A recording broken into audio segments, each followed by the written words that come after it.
Hello,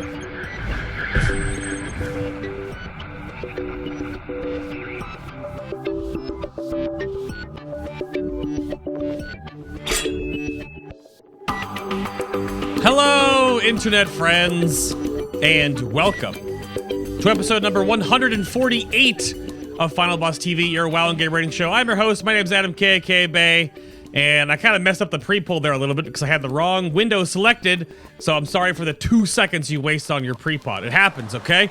At least it's not that unholy DK hitting their Army of the Dead too close to the boss and pulling it like 6. All right? Okay? We're all right. But welcome to the Protection Paladin episode. And if you live under a rock, Method just got down Mythic killed Jaden. So I am working on the Mythic KJ World First interview, looking to be soft locked for July the 30th, barring 4 more kills happen by then. So more on that one. Next week's show will be the Mistweaver Monk, which have been waiting for a very long time. They have the dubious task of sort of being the last healer interview in this first junket pass, so we'll give them the benefit of the doubt, and we'll talk to them next Sunday about all of that madness. But of course, thanks to all of you who are supporting the show and keeping me going here on Patreon. If you are interested in getting more of these shows and sort of a little look behind the scenes and sort of how they come together and whatnot, that's over on Patreon. Link is down below. I sit down with all of my guests and we sort of have like a little unscripted sit down meet and greet. So all the episodes are on there. The show notes are there as well. So if you want to go back and check all those out, we're up to 21 BTS podcasts so far, right? Yeah. You can go click on the tag here and get your Patreon BTS fix if you'd like. And of course, a big shout out to the assistant producers that are supporting the show at a ridiculously generous level. So, Truffles, Ludovicus, Taislin, R4, Dalthier, Quen, and Vrez. Thank you to your generous ridiculousness, you crazy nerds. That's enough out of me, though. So, let's go over here and meet our guests today. Returning for the first time with a camera this time from the beta junket as his other name? I don't know. He's got like 17 names. There's Liminara. Welcome, sir. 18 now. 18 Hello? Names? Yeah.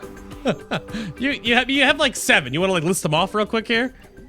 I mean, it's one for every red paladin that's get benched in a top 20 guild. So. Holy shit! Are we gonna really bring that up right off the bat? Yeah. I mean, might as well. The Red Pally show was last week. They talked about 5. It was oh come on now. But yeah, Liminara or Bithound or something or Greyhound as you were on the beta show. But welcome back. This time with camera, and somebody had to carry the weight of having at least one camera per show. That's true, because not on camera is this guy. I don't know how you say his name. It's just like a whole bunch of letters. Who is this guy? You can call me Faov. So it's like a noise, not a name. Is that? No, listen, dude. When I was a kid, 4-letter names were all the rage. You know, like the lowest amount of characters you could have in a game. So I literally just plugged in random letters. And there you go. Okay, because I looked at it first and I thought it was like Faov, like all was fancy, but nope, it's just Faov. It's just like a noise. Beautiful, love it. I mean... But welcome to the show, sir. Goodness.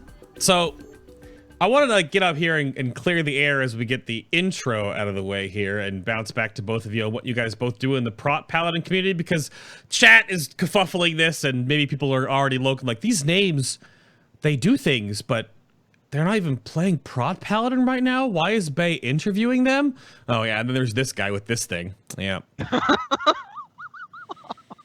Not even in color, dude. Doesn't even count. You don't need the color to see the forehead. That's pretty good. That's pretty good. It had to be. If you're listening to this audio only, you have no idea what just happened, go head over to YouTube and actually watch the the show. And that's how you farm the views. Yeah, exactly. I get or something. Yeah. Yep. That was had to happen at least once. Okay, that's the one time you get. All right, control yourself. This is not the Lights Hammer Discord. All right. Okay. Oh, is this a Stank Shite Discord? We can make this. We can make this spicy. But Faov, if you want to like give me a rundown of what you dabble in the Protection Paladin community, what your background as a tank is, and why I should be talking to you about this stuff. Yeah, I just want to point out that Blueprint's got nothing on me, and I actually did better than him on several fights that are on Nighthold, and I have pictures. So when he's trying to talk shit, I want him to remember that, all right? And then second, in the Prop Paladin Discord, I'm a mod, and I write some of the guides. Okay, fair enough. I mean, the current situation you're in with your guild, though, is you kind of have to, like, play what is best, the pushing you're doing. Hence the reason why, and that's sort of the sign of the times, right? And this kind of comes around when they do the tank shows, that I can't always interview every tank because they don't have representation at the high end. So that sort of happens. Because you're mostly playing Brewmaster right now, is that right? Yeah, I mean, most tank players just play whatever is good in the patch. So, and I think like almost everybody in like the top end of rating, except for Blueprint, is not playing Prop Paladin. Like, literally just him for some reason. So, yeah. Well, and my GM apparently. Shout out to Sam, keeping it together, dying to auto attacks. Nice. We'll get into that as the show goes on, but there's more where that came from. So, but Lim, you want to wrap up your side of things? What do you dabble in the prot community? What do you do? I decide who gets promoted to be a mod in Prot Paladin Discord, like Faov was. There is no shady deals behind everybody's back to get him a mod. Okay. In addition to that, I do a big chunk of tier crafting, or what's left of it, since Blizzard is slowly killing it off in order to get something going for Prot Paladins. I made like some spreadsheets at the start of expansion and then realized that I'm not like a monk, so I should probably get better than that. And Simcraft has been like slowly maintained and kept up and updating. Plus, I don't know, like I make like regular charts and things, and start drama discussions with other tier crafter, field crafters about why, I don't know, for fun. Yeah, there's this huge document. So you have the Prot Paladin FAQ guide that links, of course, out to the Wowhead one, the Weak Auras, the Paladin Discord, and this is what I'm pretty sure you can change the color of these links. I'm already working on that. Okay. There's an overhaul coming tonight for that guy. Okay. Like, Completely a lot more than unrelated to being promoted to a mod. Completely unrelated. Don't worry about it. But you go through a whole bunch of stuff in this 14, well, it's like 12 pages, because the last phase of the first page don't really matter too much, but you have a whole bunch of resources in this FAQ. So, of course, if things aren't answered on the show, because we're not going to be able to go through every single thing, you can check out a whole bunch of stuff in this. Of course, it'll be linked in the description box on YouTube, or I'm sure it's pinned somewhere and posted in the Discord. But the interesting thing at the bottom here, after you go through all the Nighthold bosses, there is a link to something put together by Panthea, which is another document. So, do you have any shout-outs you want to give to anyone other than who else puts together stuff for the Prot Paladin community that needs to get a little bit of pat on the back? Either of you have any shout-outs you want to do? Yeah, I got some shout-outs. So we got Wolians, who does like a bunch of the Sims, did the Simcraft guide. We got Panthea, who did the Bis list and tanking profiles. We have Paper, who did some stuff for legendaries. This is so many people that contribute in there. So like those are just like 3 that come to mind, Mm-hmm. And we have my waifu, who does Sims as well. And he helped me with the guide, like that Google Doc that I'm gonna redo tonight. Oh, okay. He helped with that. So yeah. Oh, and His waifu helps him a lot. Yes. Yeah. I confirm. And Blueprint for being, toxic. Oh. And somehow still got Templar. I mean, toxic. I mean, Blueprint is not toxic. Blueprint is oceanic player. They exist on a different level of social norms and social spectrums, so to say. Somewhere on that spectrum, Blueprint exists.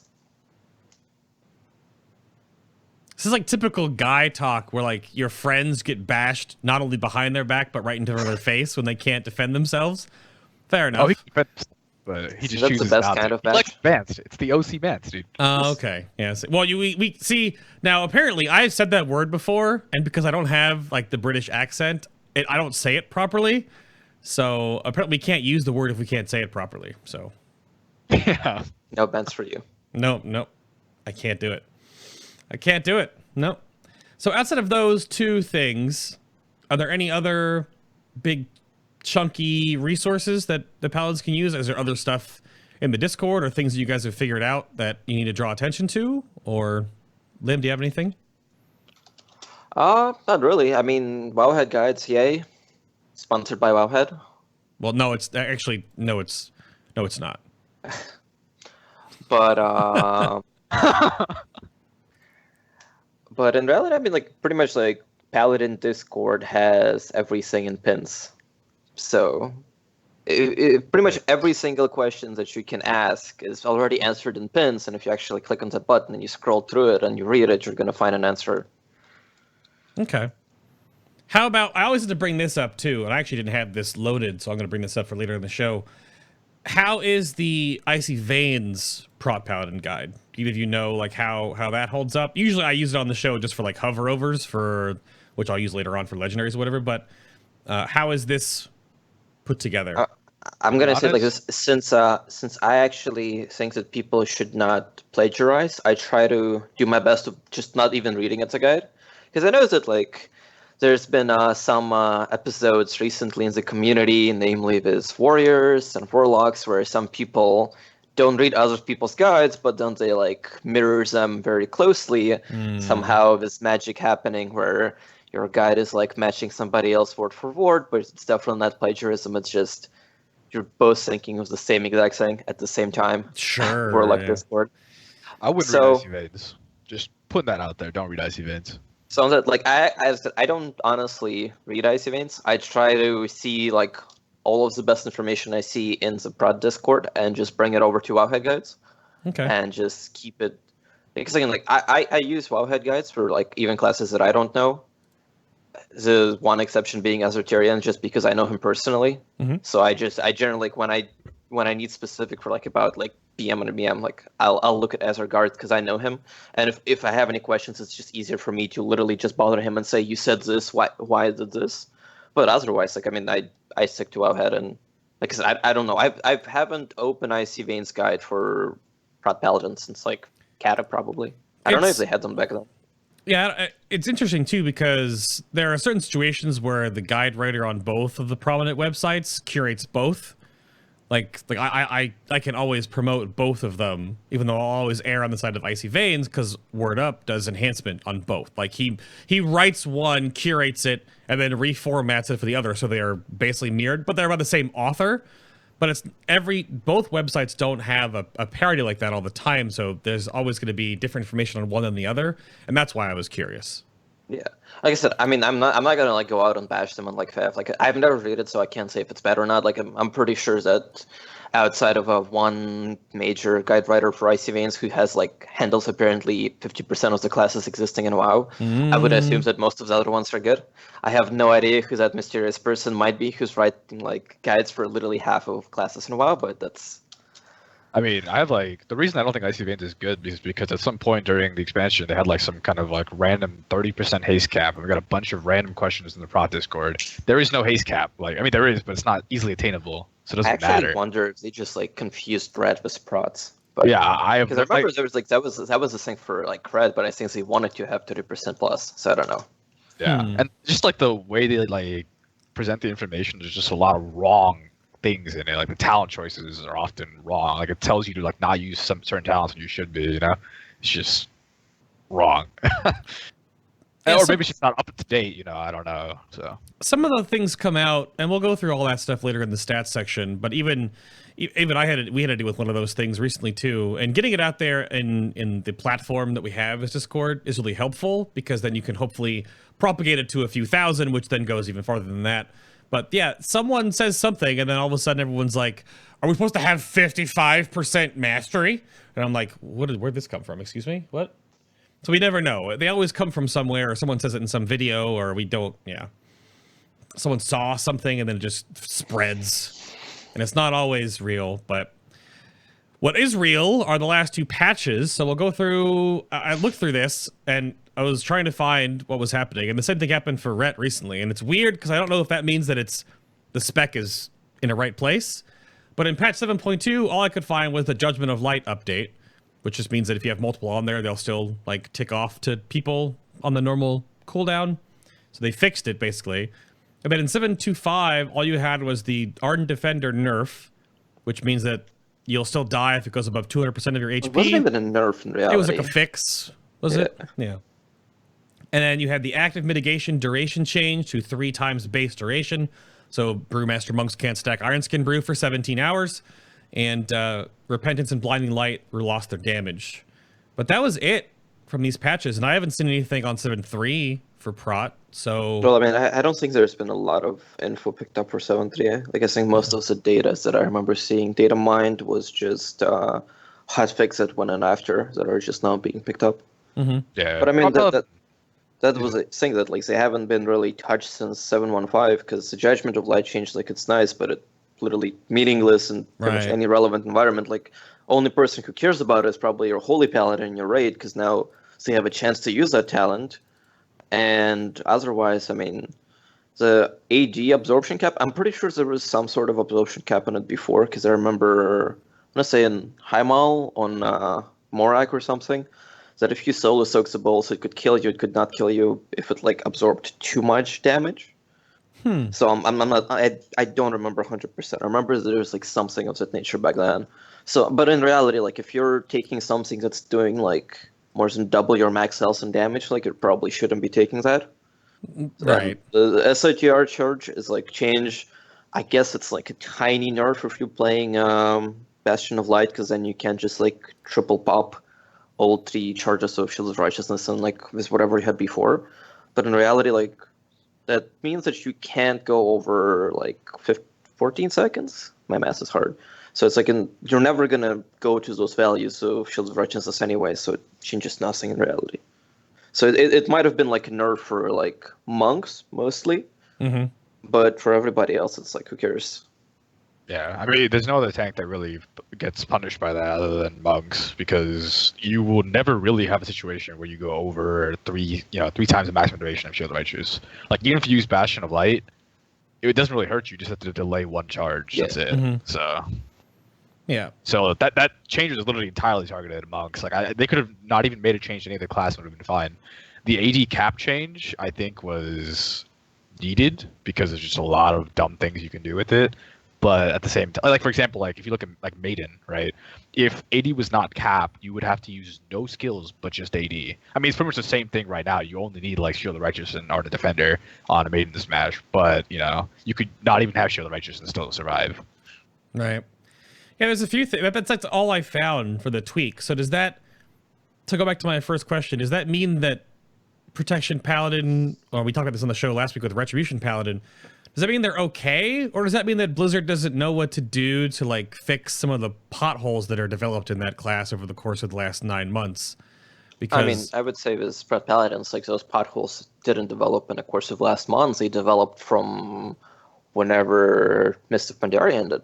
Because I mean, those bad holes have literally been the same for the last 2 expansions. It's if there's any special, and you can use defensive for it, Paladin is going to survive because you have probably the single strongest active mitigation in the game, with the exception of like monks and how that active mitigation just works, because you have like 50% plus mitigation just on demand easily.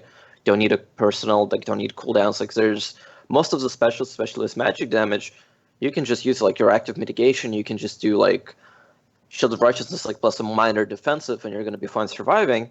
But on the flip side, that in order to balance it out, when you don't have Shield of Righteousness up, you have to be squished in other tanks, which means that like now you have Paladins getting like 2 Shadow and kill Jaden when they don't have debuffs or anything, and you're just like, you're tanking, splat.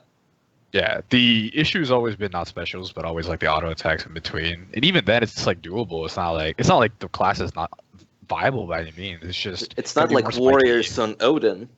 Yeah. Oh, poor Warriors on Odin.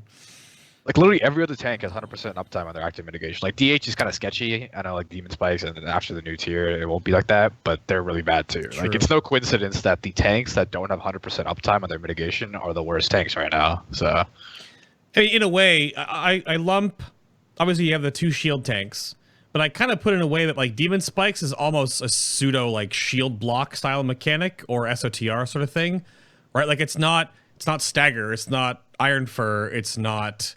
I would not even put like Bone armor bone shield in that regard, because it's always going to be up anyway because you're stacking it for the max health regardless. So those are always up all the time versus the 3 other tanks, which have to be active, but then, yeah, you have the same problem. But that leads me, this is what I thought when I was writing these notes, that leads me over to the 7.2 artifact traits you guys got, right? That you have all maxed out now and you're working on. The first one is, what is this? Can we talk about Holy Aegis?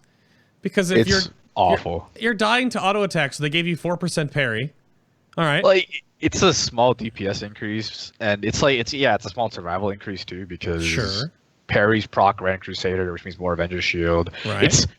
But it's still just such a mediocre trait. I mean, it's not it's just, there's a lot of mediocre traits in the game. Gotta get hyped for that slightly more RNG in your survival. Yeah, That's what you need, more RNG. Like, if it was like something like like Warriors Guy, where like your blocks block for more damage, but even then it would be bad because we don't have 100% block like Warriors do. Yeah. Like, so it's just it's so mediocre. I don't even know why they bothered. Yeah, that one looks pretty bad. Defender of Truth, I guess, looks fine. AD just gives you a 12% max health shield when it fades. And then Blessed Stalwart is just 8% more damage and damage reduction on your next Shield of the Righteous. So those look... Blessed was actually really good initially. It was fantastic. It was 25%, which was noticeable. Wow. Yeah. And the thing is that this is 8% not additive but multiplicative, so it's actually it's even worse than it seems. It's very so when it was small, 25%, it was actually like pretty nice. It was noticeable. And then they're like, you know what? That actually looks strong and useful. Let's just nerf it. I'm like, okay. See, the thing with Blessed Stalwart was I really liked the concept of it because it added another like element of skillful gameplay into your kit, right? Like, obviously it's not that hard to keep track of using Judgment before every Shield of Righteous, and they actually had a really cool formula where it would average Shield of Righteous if you did or did not use it. That's covered in the Discord. I won't go into details on that, but like, it was really skillful. It was really fun to play, right? Because you got rewarded for it. But one, it didn't solve the issue, right? Inside of Shield of Righteous, a Paladin is basically not going to die anyway. So it doesn't give you extra Shield of Righteous uptime, so it doesn't solve one issue.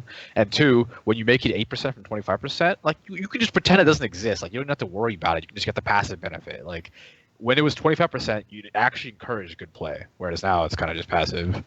So is it if it's multiplicative, because you got to look at the wording, so is that at 1.08 times the actual amount that you'd have in SOTR? Yep. Yes. So it's basically, like a few actual percent.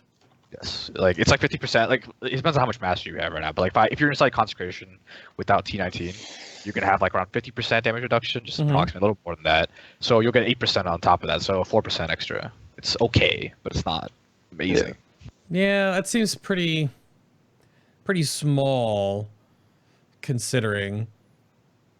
Yeah, I mean. It's still like decent. 4% damage reduction is like, I mean, like what most base legendaries for most tanks are around 4%. Like, bears. It almost feels like it should be a additive bonus, because at flat 8%, that would probably be like, there might be a break-even spot there or a little bit more reliable. And because if it's multiplicative as it is now, you have to really put a lot into mastery to see a benefit, versus if it was additive, it would just be like a flat little bonus. Yeah, I mean, additive would be a little absurd. Like when it was 25%. Well, it was absurd. Like, I was so excited. But like I said, even if it was absurd, it doesn't solve the issue where your weakest point is outside of Shield Righteous. So. Interesting. But that's all you really had. Is that anything else to go over on the traits? Is there anything you can do? Because you can sort of line up Defender of Truth into Bulwark of the Order, I suppose, to get extra absorb timing to buff you over, but doesn't seem like it's much you play around with. 12% max HP is less than Magnum Opus, so. I mean, it's nice. I mean, for just a regular trait, it's pretty good. It's not bad.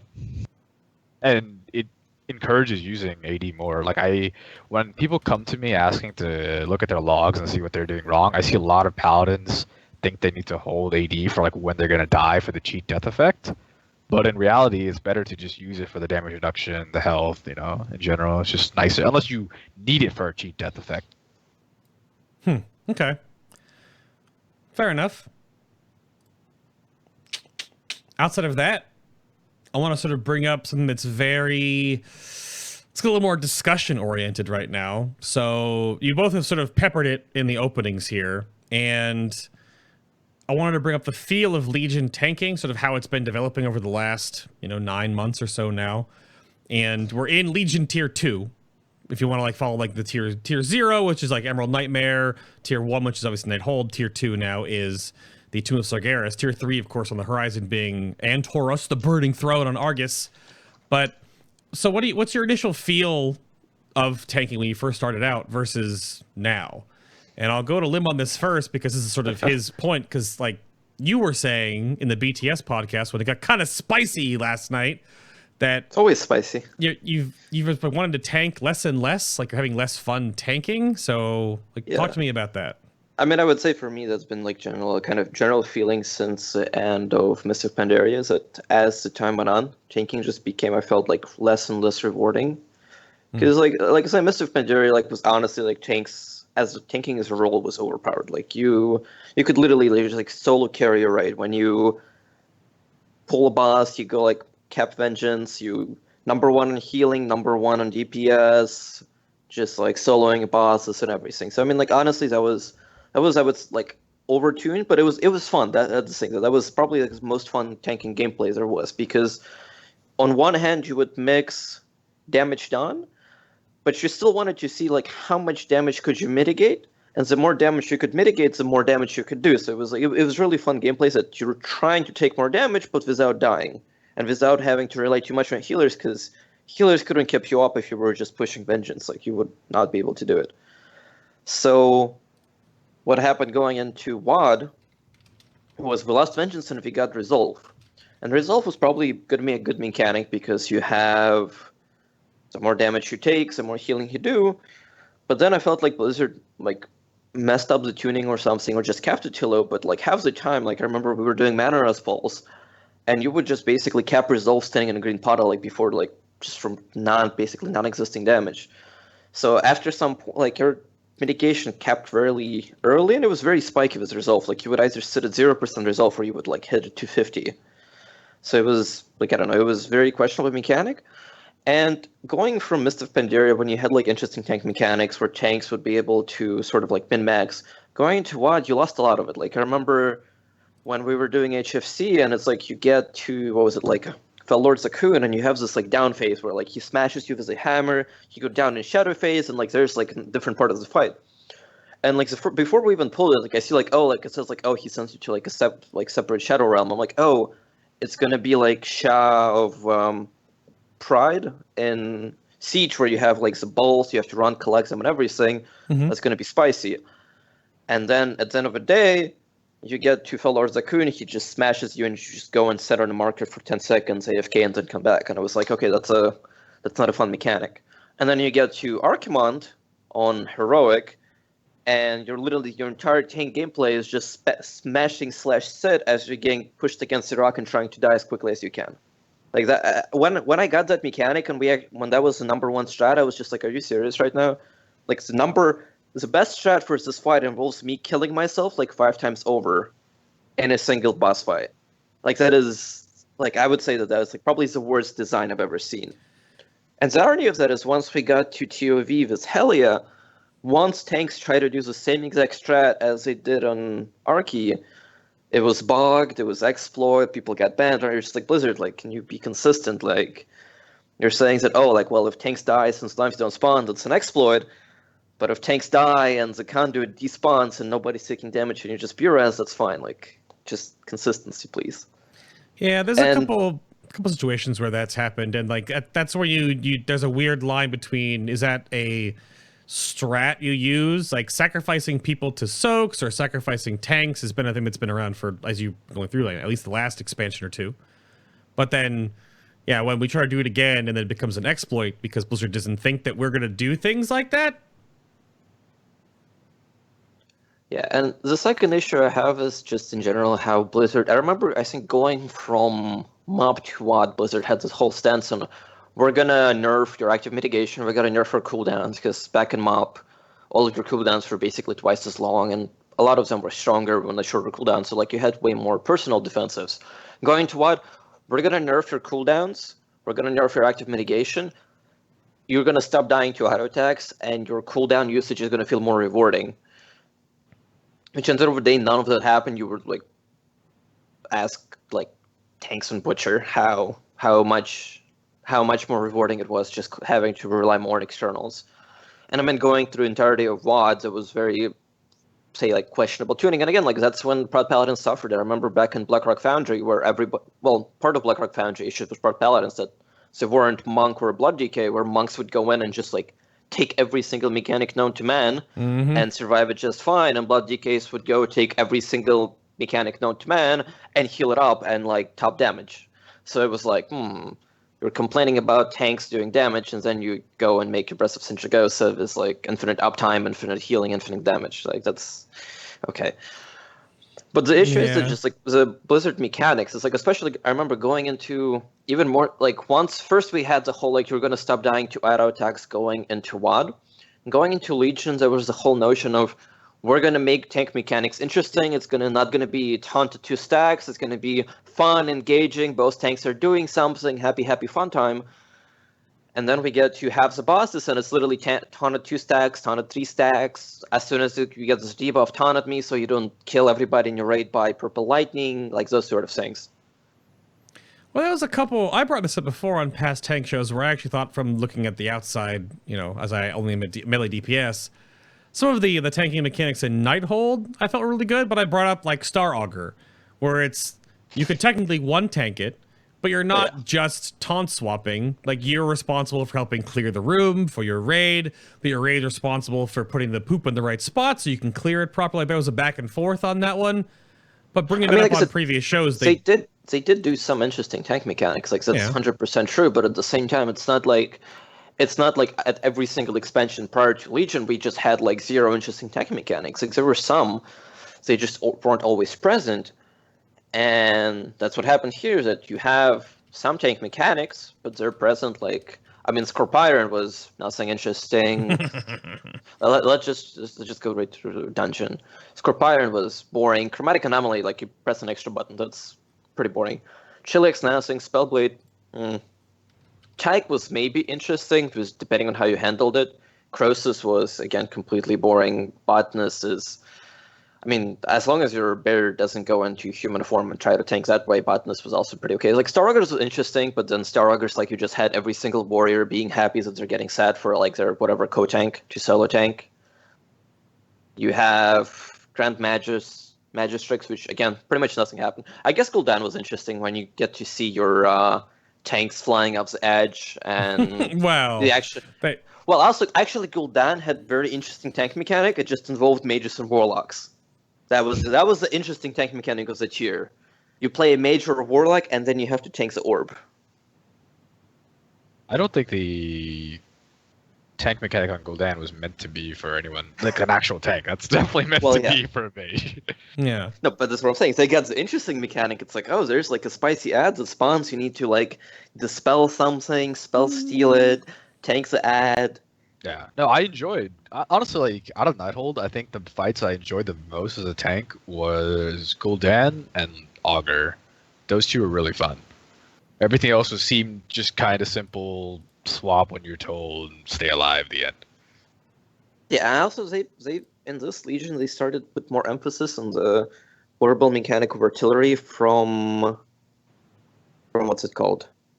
From Iron Reaver, where it's like you get the debuff on you, and now you just have to like run away 30 yards away. And I just remember even when we were doing testing on beta, and we got to Night Tendra, and we got like Blood DK, so that was so much fun with them, where like Blood DK would just walk into the boss, get the debuff, walk out of the boss, and by the time he comes back, he just taunts and gets the debuff again, and we were playing ping pong with like a Blood DK just running out mechanic. Yeah, so I guess that brings into the final point here. You sort of both went over what encounters you enjoy tanking or what you don't enjoy tanking at all. So, like, what makes, from your side of things, what makes a solid tanking encounter, or the tanking mechanics of a solid encounter? Like, you can use past examples or not, or whatever. Like, because they're not going to have all of them on the same plateau. There's going to be a lot of just like taunt at X, run away, Goroth style, kind of really simple kind of things. But there, so I guess. Faov, what do you think? Like, what makes a solid fight from a tank perspective? So basically, how I think about it is if one of my DPS players can switch to their tank spec and come in and do my job perfectly on a fight, then I probably don't like how that fight is designed. I like where it's kind of, there's some like convoluted bits to it. There's like timing involved, like some specific things you need to do. Like I really like tanking Avatar, for example, because you got to know when to move the maiden between the beams, when to back her up so the melee can hit her during the shield, when the shield lines up with the rupture, the positioning in phase 2, stuff like that. Like it's just, I really like interactive fights like that. Kill Jaden 2 is pretty fun, putting in between the obelisks, the rift, and like for example, I kite sometimes with the orb in my sail group. But when fights are like Croesus, where you literally are sitting, it's literally stand in this circle, swapping 4 stacks. Like it's so boring. Engaging tank mechanics, just hands. Yeah, I don't think any of the K hand bosses have been very tank engaging because there's only so much they can do when the boss is sedentary in the middle of the room, right? So, yeah. What about you, Lim? What do you think? What makes a good tank?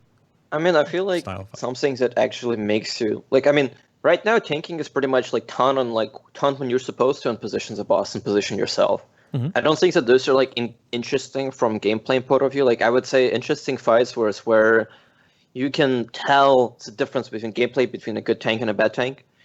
Like say one of the good examples was again trying to ignore the damage and vengeance aspect of Mist of Pandaria. One of the good fights was the troll in what's it called? Well, one Mogushan Waltz. Just being able like the tank with spell steal on Fang was pretty interesting for me. I would say that because you were able to like decide which mechanics you're doing, you were able to some of it is like somewhat timing intensive, not really, but so it was interesting fight that you get to sort of decide some of the part of the strat. Another one was I like Garajal, the Spirit Binder, because in that fight you could instantly tell the difference between a good tank and a bad tank, because when he had the Voodoo debuff that like everybody in raid shares damage, you can instantly see like, is this tank mitigating a lot of damage, or is he like just being a paper tank getting carried by healers?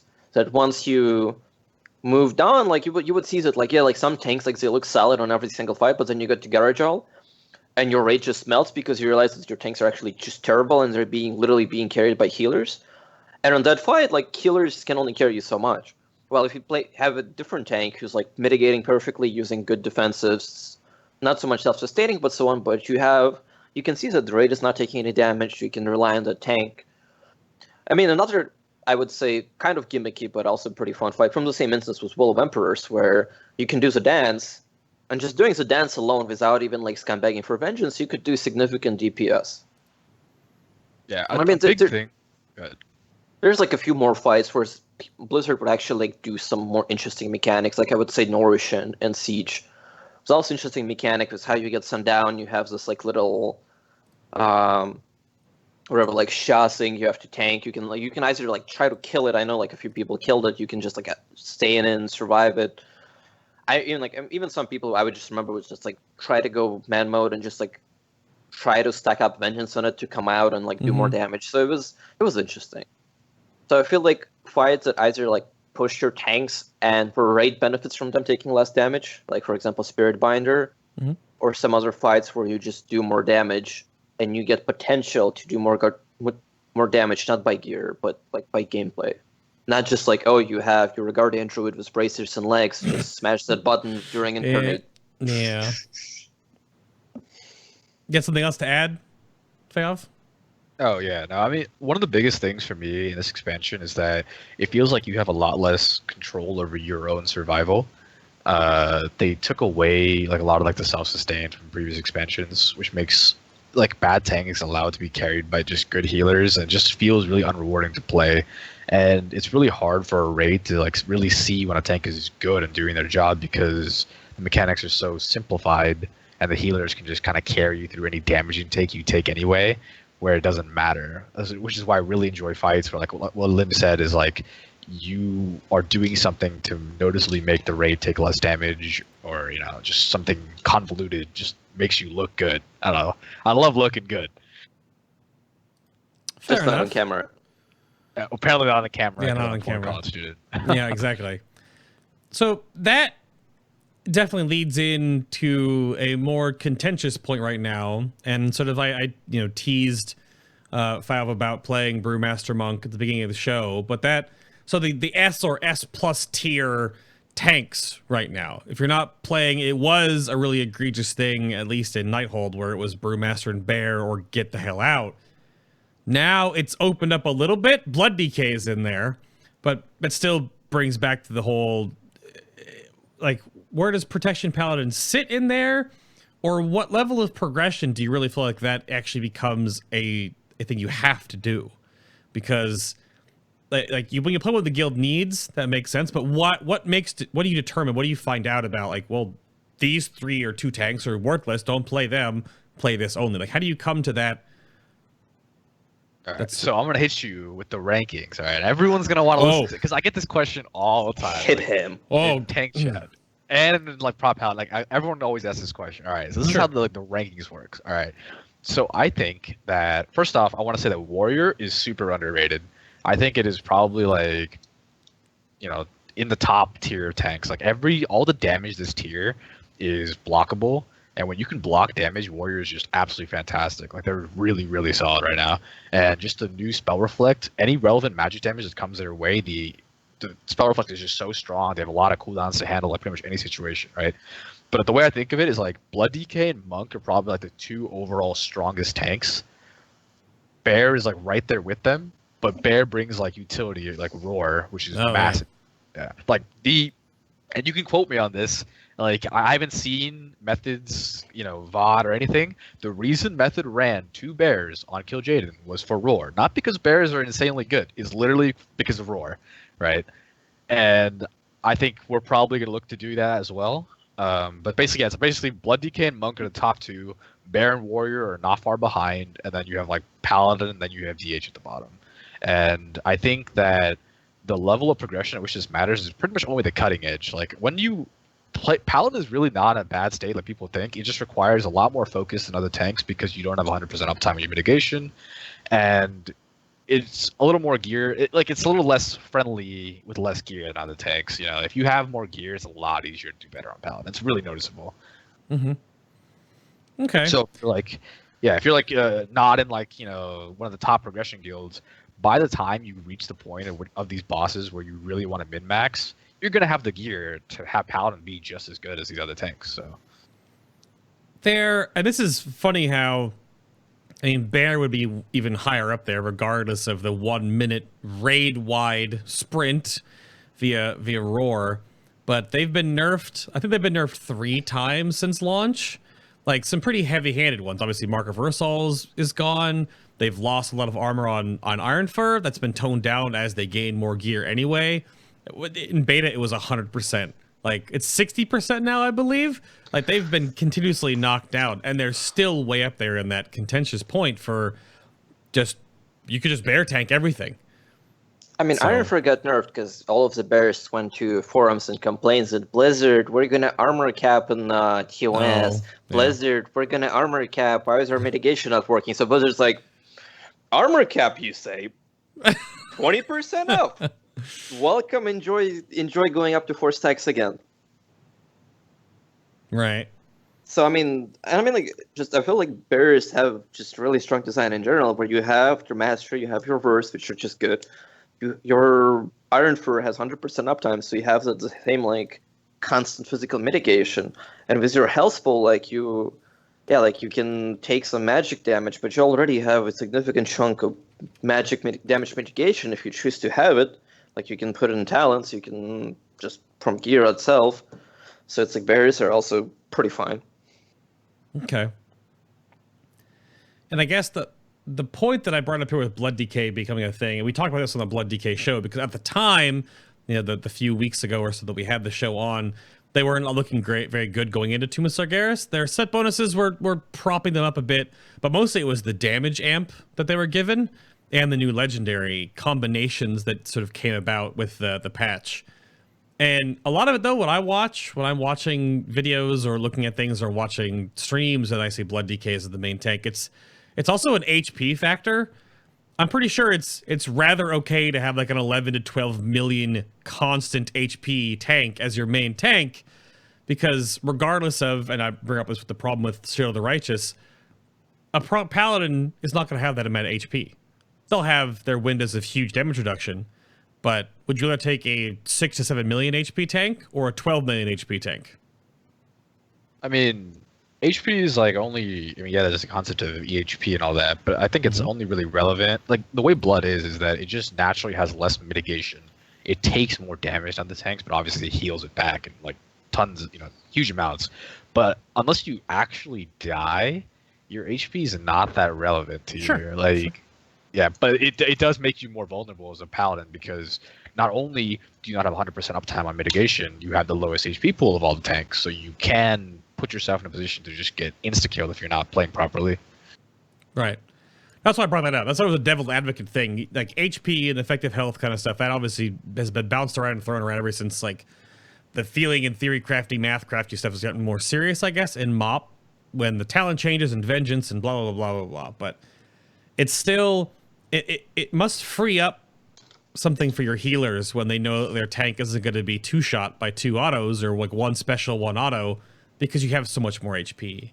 So that's sort of why Brewmaster HP is low, but their HP effectively is way higher because of Stagger. Like, way higher because of Stagger. And Blood DKs have tons of HP, and Bears also have tons of HP. Also, they heal for damage taken, so even if they take big hits, they can just heal for it the same way that Blood DK can. So...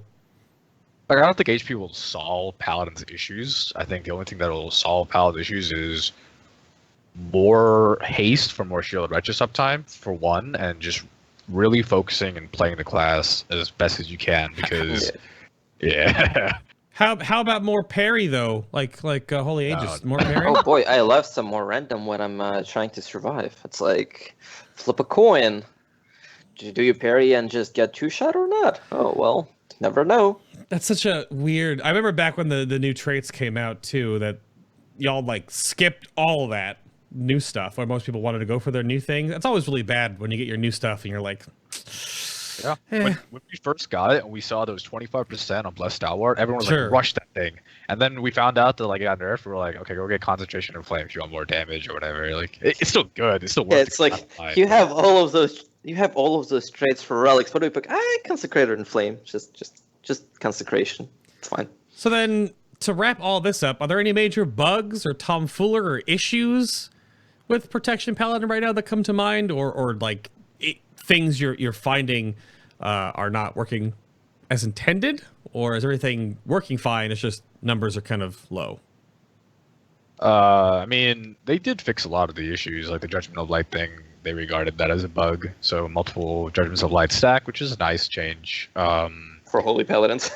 Yeah, and then, well, I mean, if you had a Prop Paladin and a Holy Paladin, you would allow the Holy Paladin to run it just because they have a higher ratio on their heal. But anyway, the only bug that I'm sure there's some more, and there's like convoluted stuff, but the only really big one I've noticed is when you have 2 Prop Paladins and they both use Consecration, you don't get the benefit. Only one person gets the benefit if they're stacked. But no one even runs 1 Prop Paladin, so forget 2 of them. Oh, like... Well, hey, I have a Prop Paladin, all right? Come on, all right? I run Prop Paladin, Prop Warrior. I don't run them. It's not my guild, but the guild I'm in with Crisp. We've been running double shield tanks for forever. So, which... That's unlucky. A little bit, so... But, is there anything else? That's the Consecration thing? That seems...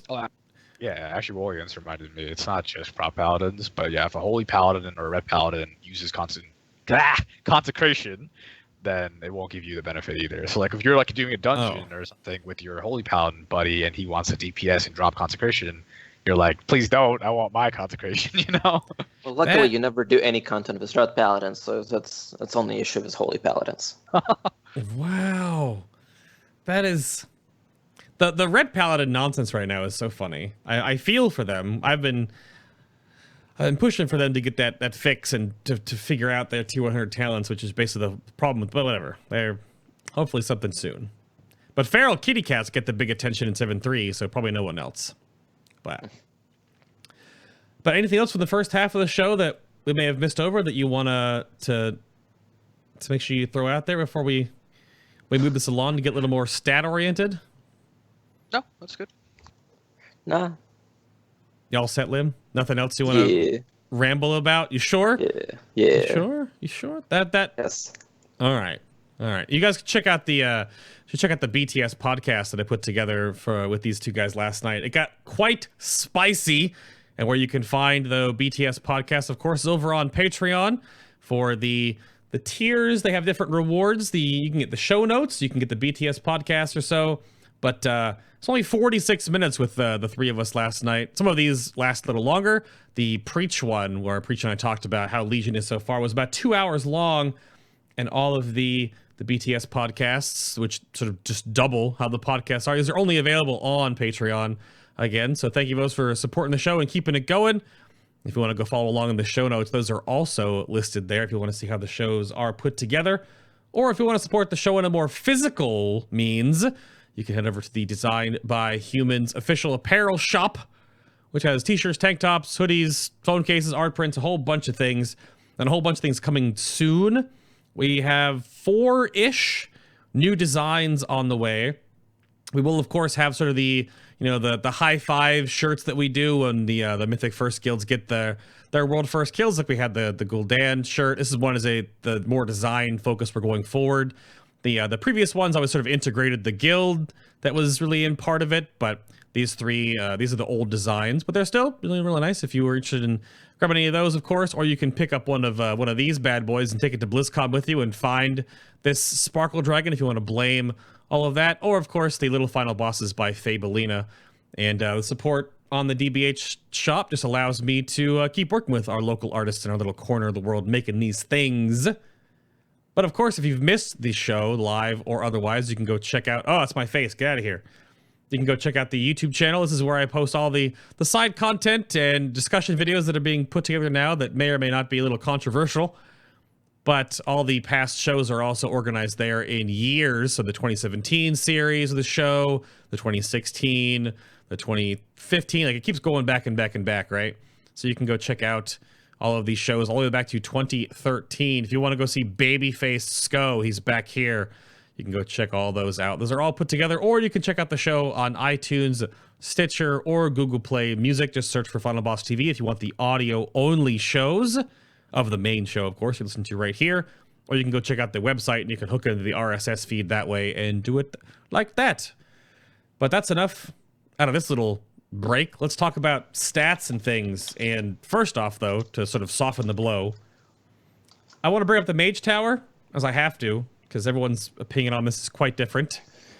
But what'd you guys think of the Mage Tower and how Velen has the strongest auto attacks in the game, but the weakest heals ever? Anyone want to...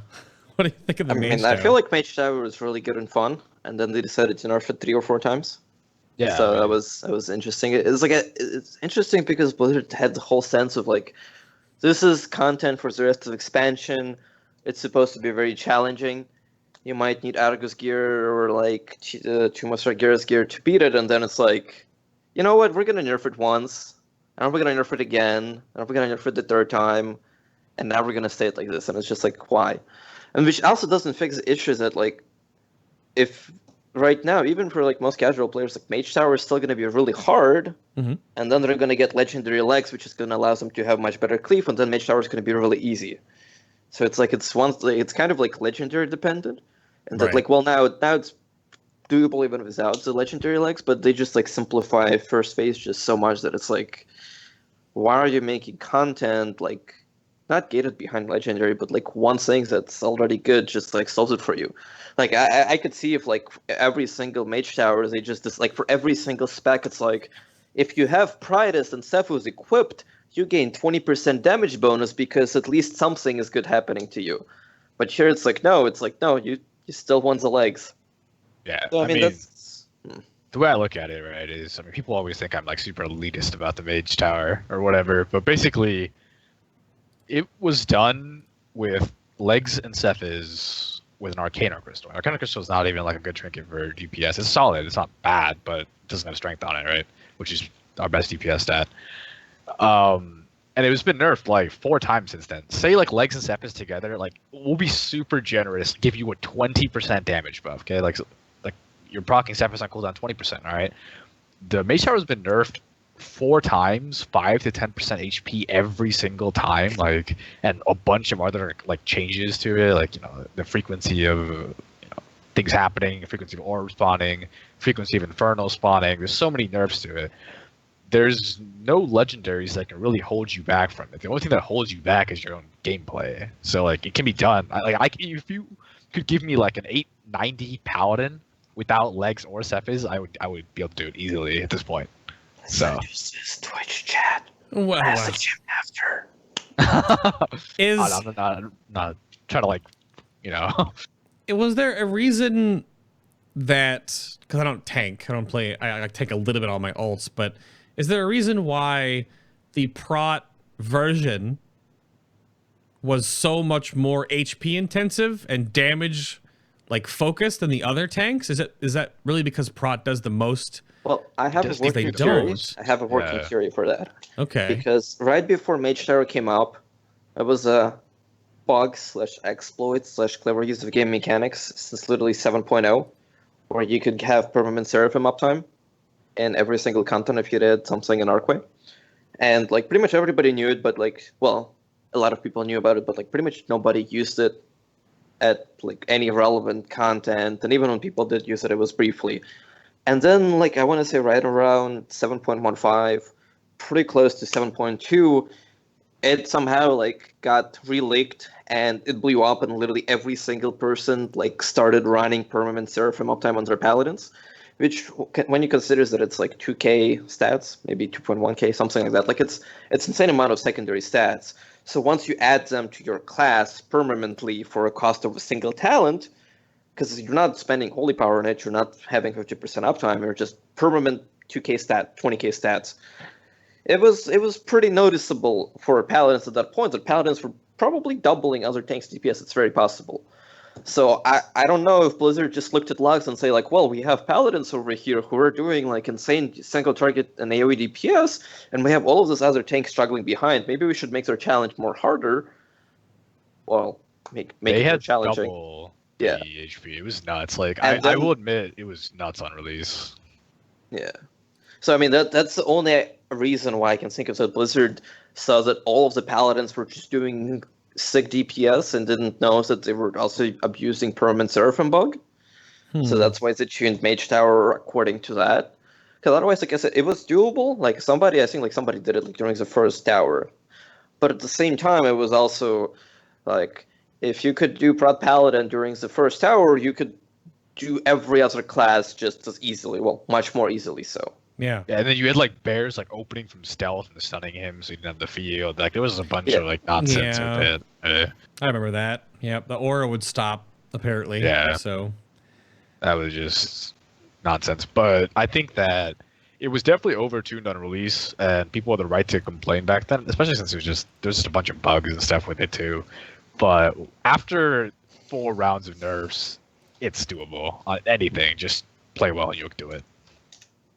Yep, that's what it looked like. Because all I heard was that they're also DPS focused, right? I've talked to the healers about this as well, because the healer challenge is also very DPS focused, which is there's a back and forth on that, because technically in Legion, all healers can actually contribute to meaningful DPS, some more than others.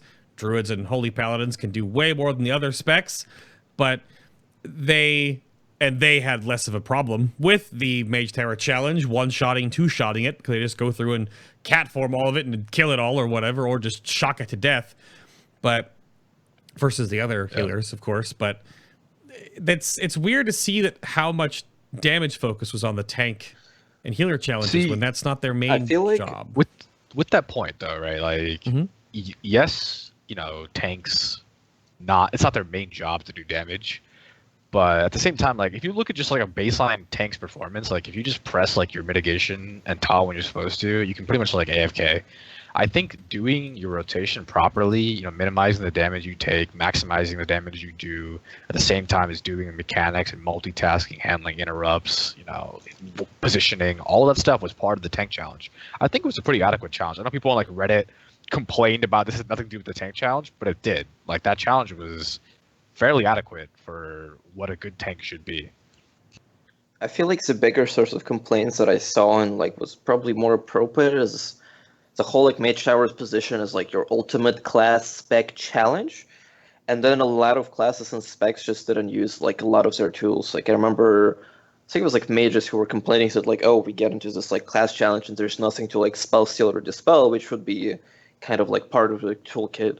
I know that like for rats, for prots, like I mean like you don't really have like this insane toolkit. I mean I guess you could be like bopping or spellboarding the lens, but it's like a lot of classes just had some very like class flavor experience tool things, and they just never got used during the challenge.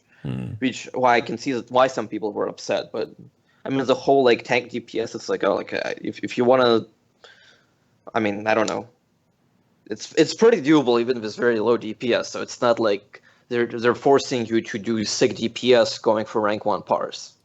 Right. Yeah. I mean, thousands of players have done it at this point. It's just I know there's players that are good players that have not done it yet, but that's just because they either have not put in the time or they don't care about it. It is what it is. I'm just saying the DPS check at this point is pretty inconsequential. You can do it, especially now with Tomb of Sargeras gear. It'll be a lot easier. The new tier is fantastic for the challenge.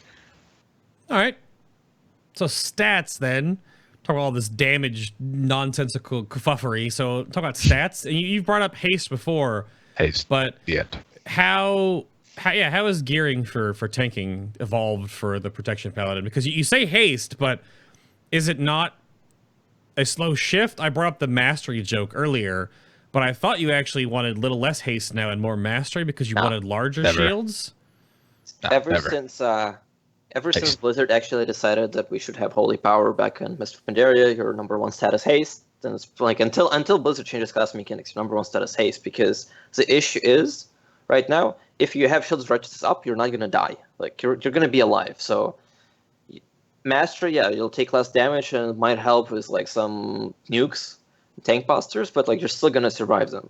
So, at the end of the day, what you want is want to have more haste for more uptime, for more coverage, which is how it's been since MOP, where you wanted to haste to be smoother damage intake and not spiky. Because, say, in MOP, I think, like, at some point, haste wasn't even the best for damage mitigation. It was, like, parry and later crit. But it was spiky, so you didn't want to use it. So you wanted always to have haste, so you have the smoothest damage intake, the less chance of just dying. And you still want to have as much haste as you can. So it's like, get haste or get good. Pretty much. Okay. Yeah, basically, so I'll just give you like a quick like rundown on the stats. Okay. Yeah. So strength is primarily a DPS stat. It does increase the amount of shielding you get from Bulwark of Order, which is your Avenger shield, but it is very inconsequential. It's a very small, like for mitigation purposes, your primary stat strength is almost useless. Stamina is only good for EHP. Obviously, Light of the Protector, Hand of the Protector is percentage health based, so it's okay to use stamina. But if you're not really struggling with content, like I don't see a point using a stamina flask unless you need it for something like Maiden, maybe. Even then, you don't need stamina because I've done the math. Haste is by far our most valuable stat for both DPS and survival, and its cap is at 100%. Right. There is no point in not stacking haste because as a Protection Paladin, your weakest point is always outside of Shield of Righteous. Haste just makes it so you have Shield of Righteous up more often, right? So that's haste. It's definitely by far the best stat. It is not attainable. Like you can't attain the 100% cap. So like I see some like rumors flying around the verse is better at past 30 or 35%. That's false. Haste is always going to be your best stat for the entire expansion. That's a fact. As far as Mastery goes, Mastery is a really valuable stat when running the Talent Holy Shield, which I cover in my FAQ. You can read about that there. But it basically increases your block chance, which increases Holy Shield proc chance. It's solid there, but Haste is still really far up there. Crit is your second best stat offensively, but probably your worst stat defensively, considering the only benefit you get out of crit is a little bit of extra parry, and when Judgment crits, you get extra reduction on Shield of Righteous. It's very, very small. So if you're looking for progression gameplay where you're trying to play defensively, then you don't stack crit. As far as Verse goes, Verse is always effective. It gives you extra healing, extra damage, and reduces your damage taken. So usually it's your second best defensive stat just because of our weaknesses outside of Shield Righteous. So Mastery doesn't help you really, because Mastery's not gonna help you with that, like Lim said. So TLDR, for defensive purposes, you should be stacking Haste, then Verse, then Mastery, then Crit. For offensive purposes, you should be Strength, then Haste, then Crit, then Verse and Mastery are tied. And the value of Mastery does go up with the more haste you have, because the more haste you have, the more Shield of Righteous uptime you have. And the more uptime you have, the more effective Mastery is because you mitigate more damage. But overall, Haste and Verse are still the best stats. And Haste is literally the best stat for all purpose, and you should always stack Haste. Okay. Yeah, fair. There's like a monologue of stats. No, that's fine. I just thought I didn't know if there was any changing coming through here due to the fact of these, which we're in another topic from now. We'll be going over the sort of shenanigans that tanks are sort of doing and pulling off right now in Tomb of Sargeras. Well, a little less so now because of some of the changes that Blizzard keeps making, because they never release fights that say the same, because they keep hotfixing and changing, nerfing, buffing, or whatever. But all right, that sounds fine. There isn't anything weird. I always have to ask about the crafted necks or like neck enchants or anything like that. Anything you want to make sure players are aware of any of those little bits and pieces? Or I mean, we're not guardians. Yeah. Well, it's pretty simple for Paladin. You basically run Heavy Hide as a neck enchant. So let's start. Actually, let's take a step back from the stats. You always gem and enchant Haste, because I just talked about Haste. If you're looking for a little bit of extra DPS, you can use one gem slot as a Saber's Eye of Strength, the 200 Strength gem. But always, obviously, gem and enchant Haste. Your back enchant can be Strength, because the Haste one's like a smaller value. As for neck enchants, you want for armor and if you want progression, you want a little bit extra defensive use. You can use Heavy Hide. I'm not really a fan of Heavy Hide, mainly because I don't really enjoy RNG procs, but it is pretty consistent and it is a solid amount of armor. So I would take that. For single target DPS, you want to use Satyr, Hidden Satyr. That's definitely the best option for single target. And then around 4+ targets, you want to use Mark of the Claw for AoE damage. Okay. I was about to say, I wasn't going to put you both on the spot, but I think both of your Paladins have Satyr on their necks, at least on the Armory right now. So that's why I was curious. Yeah, I would say. Okay.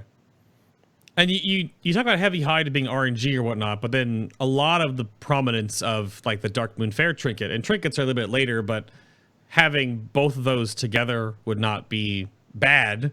So that's why you could just say, if you're new to tanking, I suppose, that Heavy Hide would be fine. See, yeah, we'll talk about the Darkmoon Trinket and obviously all trinkets in more detail later, but the Darkmoon Trinket always gives you an armor value. Right. Whereas Heavy Hide, it can be 0 at some point. Yeah, the Darkmoon Trinket could give you twice as much armor as it normally does or something like that, but just having that consistent armor makes Darkmoon very, very good in comparison to something random like Feverish Carapace or Mark of the Heavy Hide.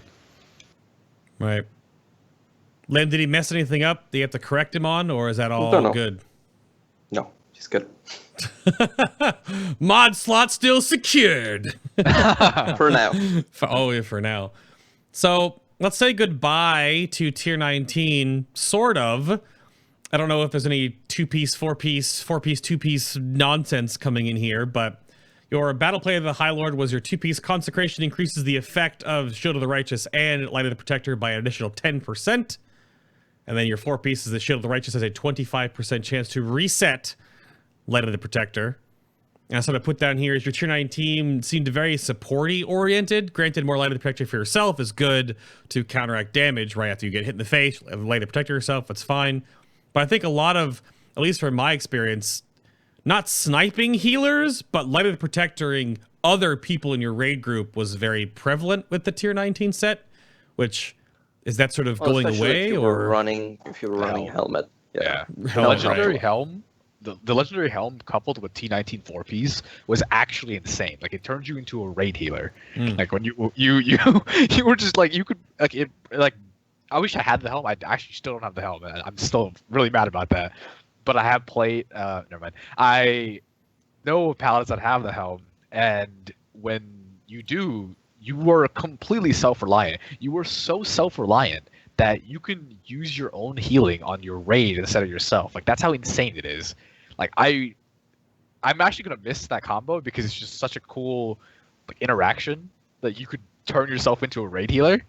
And I think that T19 might still have a place just because of how good that is, even though they nerfed it a little bit. Maybe running Mythic Plus could be nice if you're doing 4 DPS on a tank comp. Yeah, and as for the 2-piece of T19, it's actually really, really strong. You know, having a 10% increase to both your healing and your Shield Righteous is really solid. I used the T19 2-piece on our maiden kill because I wanted a little extra mitigation from my Shield Righteous on the hammers. Now, the way it reads too, I'm under to assume that your tier 19 was a additional, which means an additive bonus, right? So it just added 10%. It wasn't any multiplicative nonsense behind the scenes, right? See, how that works is the Consecration effect is a baseline 20%. So Shield Righteous is amplified by 20% multiplicatively from Consecration. The 10% from the tier is added to the Consecration bonus. So from the 1.2, it becomes a 1.3. Okay. If that makes sense, yeah. All right. I was making sure we had the... Because I always like clarify 2-piece bonuses now, just due to the fact that it's very easy to slide 2-piece bonuses in while still having your tier 20. So, which... It's not quite as strong as a 10% multiplicative increase because it just amplifies Consecration from 1.2 to 1.3, but it's still very, very good. Okay. Well, how about your tier 20, which you guys are gearing up in now if you're lucky enough to actually get tokens to drop. Unlike myself, I only have 2-piece. But your Radiant Lightbringer armor, your 2-pieces at Judgment, has a 30% chance to reset the cooldown of Avenger's Shield, which I've heard this is super fun. And the 4 pieces, enemies hit by Avenger's Shield will deal 5% reduced damage to you for 10 seconds. So where does the hierarchy of tier 20 come in here? Is it get all 4 pieces ASAP? Because that 10-second debuff would help with the whole auto attack window because... Yeah, no, it's situational, but the T24 piece is actually very, very good. 5% DR is nothing to scoff at. It's solid. Like I said, for most tanks, if you look at their best installed legendaries, they offer around a 4% mitigation, and just having 5% mitigation from a tier bonus is very, very solid. I definitely think that is worth going for. It's really, really good. You're going to have an insane amount of uptime on it just because of how the new 2-piece works. Grand Crusader procs, you're pretty much going to have 100% uptime on it. So definitely rush the new tier 20. There might be situations where you don't need the 5%, and you might look into running T20 2-piece and T19 2-piece. It's just kind of situational based on the fight you're doing. For Maiden, for example, it was one of the bosses I did on Paladin on Mythic. I ran T24 piece and T19 2-piece. So yeah. Okay. Well, that's what came up in chat. That is, yeah. Lim, is there any combinations? Is the 2-piece tier 19, 4-piece tier 20? Are you guys looking at stacking them in any different ways, or is that? I mean, I don't think that there's any crazy combinations with them currently. I mean, they're interesting, but the 2-piece, while it's kind of similar in idea to HFC 1, it's a lot weaker in terms of DPS increase and survivability increase from that. So you don't get the say HFC 2-piece, I think it was pretty fun when you just get to spam Avenging Shield 24/7. This is not as much fun. So, but it's still decent here, but it's a lot scaled back in terms of strength. Okay. Yeah. Yeah, I was going to say too is wearing 6 pieces of tier gear in any combination even recommended because of legendaries too? Yeah. Does that get in the way? It definitely does. The Helm is probably the best defensive legendary we have, and that is a tier slot. So you're pretty much never going to have an opportunity to run 6 pieces. Another really good tier slot is legs for damage. So it's not very often that you're going to get a chance to do that. I only did it because on a fight like Maiden, I don't really care about the Helm. I don't need consistent healing. I just need 1 heal after 1 smash. So, and I just went for full-on mitigation because I was 9-12 item level when I did Mythic Maiden on my Paladins. So, yeah, I just went full-on turtle mode. Yeah, chat brings up the shoulders as well, too. And I think the new ring has some potential as well, which will lead me right into what is the Prot Paladin community sort of figuring out in 7.2.5 right now in Tomb of Sargeras for combinations. And let's go through legendary stuff first, and then we'll go through talents. So do you want to just keep going on that legendary train and walk me through sort of like a hierarchy of what you feel is or what you guys have figured out is the best combinations of legendaries? Or See, like for tank legendaries, a lot of them can see situational use. So instead of using like a hierarchy, even though there are clear really good ones and clear really bad ones, I prefer to like kind of elaborate on the choices and have people choose the choices that are fit for the situation, right? But as far as like a tier, like a hierarchy goes, I would say that, and plus like again, I have to elaborate, clarify. The legendaries sometimes, like we could rank them higher based on DPS. They could be ranked really high in Mythic Plus, for example, compared to raids. So it's really not easy to just make a ranking. It's just easier to talk about each legendary and tell you when it's good, But if I had to make a ranking, I would say that for survival, Helm and the New Ring and Heathcliff's, even though Heathcliff's is kind of mediocre, would be on top. Cephas would be really good if you can proc it for survival. And then every other legendary is kind of below that. Trinket's situationally good, but it's not that good because it's a percentage of your HP as a paladin. And we know paladins have like the lowest HP of all tanks. That's probably the worst for us and out of all tanks. Mm-hmm. Yeah. That's what I was looking at here, because the Soul of the High Lord gives you Holy Shield, which means you'll have Holy Shield and Blessed Hammer. And then if you ran the Helm as well, like for a super defensive set, and I think of when you look at for DPS, like the shoulders and the pants would be ridiculous for DPS. Shoulders and pants are like by far the highest tier for DPS. Cephas is like right there with it if you can proc it. Belt is like a tier below, and then Belt and Trinket are probably like this, around the same. Right. Trinket probably a little higher than Belt actually. But yeah, I mean, like we have the sims done on the Discord if you want to see the details. But basically, if I was to rank them in order of DPS, it would be the S tier would be like pants and shoulders. Then like the A tier would be Cephas. The B tier would be Trinket, and the C tier would be like Belt, and everything else doesn't provide any DPS increase. Okay. Yeah. Yeah, the new rings for, I would say, more than a handful of specs looks very, very good on certain situations. I think a lot more tanks look at it and it becomes a lot more prevalent to them. There are some DPS that really like it as well, but a lot of DPS I think overall are like, it's good, but it's not your best. So I think the Soul of the High Lord is actually like really underrated. Like the Icy Veins guide is completely wrong about the High Lord thing. It says that, let me quote this. If you need Holy Shield for an encounter, you should not use this legendary item for it. That is wrong. Right, so, yeah. The High Lord ring actually has a lot of situational uses because Holy Shield gives you extra block chance, and that's just really big and allows you to block a lot of magic damage. And there's some fights where that comes in handy, and there's some magic damage alongside physical damage. Like one that comes off to the top of my mind real quick is like Mistress, for example. There's a shadow damage dot, and there's shadow damage from eels, and there's Mistress auto attacks. So it's really helpful to have both Blessed Hammered and Holy Shield. So it's actually like a situationally really strong legendary. Lim, anything to add on legendaries? That's pretty accurate. I mean, that's about it. Do have to give shoutouts to boots for being really, really good for mobility, which is pretty convenient. See, when I re-rolled off of Prop Paladin for the first time was during... I came back to it for certain fights, obviously, but when I decided I didn't want to play it anymore Nighthold was for Star Augur. And I actually wished I had the boots for Star Augur, because one of the biggest problems I had was hitting the boss for mitigation with Shield of Righteous and keeping him on mitigation and clearing the entire room. So if I had Sanic boots, I would have ran them for that fight. They're actually Gotta go fast. Gotta go fast, dude. I would have ran them for Maiden too, maybe. Just so you get to the other side. Once they were changed and they added that extra secondary stat, and it's 75% of your highest secondary, not just haste as it used to be, which for Prot doesn't matter. Yeah.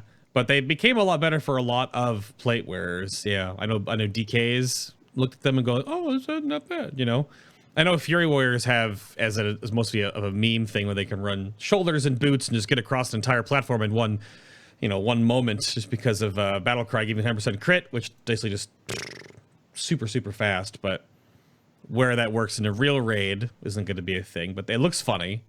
Yeah. So the only like 2 actual garbage, like I should just, because we're talking about legendaries and I gave you a good tier list of the good ones, but I feel like I should elaborate on the bad ones too. Oh. The only ones where I would just feel bad if you got them was like Chest. It has good stats. It's got great stats, but very rarely in enough fight will you ever need another Guardian of Ancient Kings. Like, it's super situational. I have yet to see a fight where you really wanted to do it. Maybe on Spellblade in the very, very beginning, but when you wanted to use it for a lash, maybe, but it's just, I just don't see the point. Then there's the risks, which are honestly awful, just absolutely awful. Again, I've never seen. I'm sure there will be a fight though where having an increased duration on Blessing of Spell Warding, for example, would be massive. But for now, just awful. The only example I remember was people liked it on Emerald Nightmare and Il'Ganas, because I think you could take like 2 beams with a single spell warding. Yeah.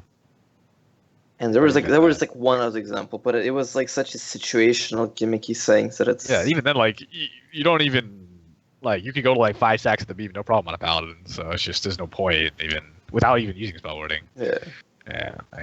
I think those 2 legendaries are probably the worst ones we have, but everything else is like really good. Like if you want to be like a real whiz in Mythic Plus, right? Like this is what you would do. All right, let me hit you with it. All right, so you're always gonna keep legs on, okay? But you gotta swap. You gotta have item sets. You gotta swap every time you're about to use wings. You put on belt. Every time you're about to use Eye of Tear, you put on shoulders. And every other time you're not about to use wings or Eye of Tear, which is your artifact ability, you put on Cephas. And you just swap between the sets based on what skill's up. And you're gonna be a god at Mythic Plus. Yeah, that could be a thing. I have 2 sets of gear that I swap between. I have a very AoE focus set and a very single target focus set for me. And I swap back and forth. And it always feels bad, man, when I get into combat with the boss and I forgot to switch my gear. But yeah, it is a noticeable thing. And in the same regard of talents, which you can't swap, right? But you can swap your gear talents, which are basically just legendaries. So Yeah. But Lim, you want to walk me through like here's the question. Lim, do you want to talk about like the real talent build that you would suggest, or do you want Faov to talk about that and you can talk about Crab? Who do I hate more, myself or him? I'll let him talk about Crab. Wow. Yeah. So what's like a standard good build right now? What are prop paladins running? I mean it's pretty simple. So, second, I'm trying to wait till stream opens it. God.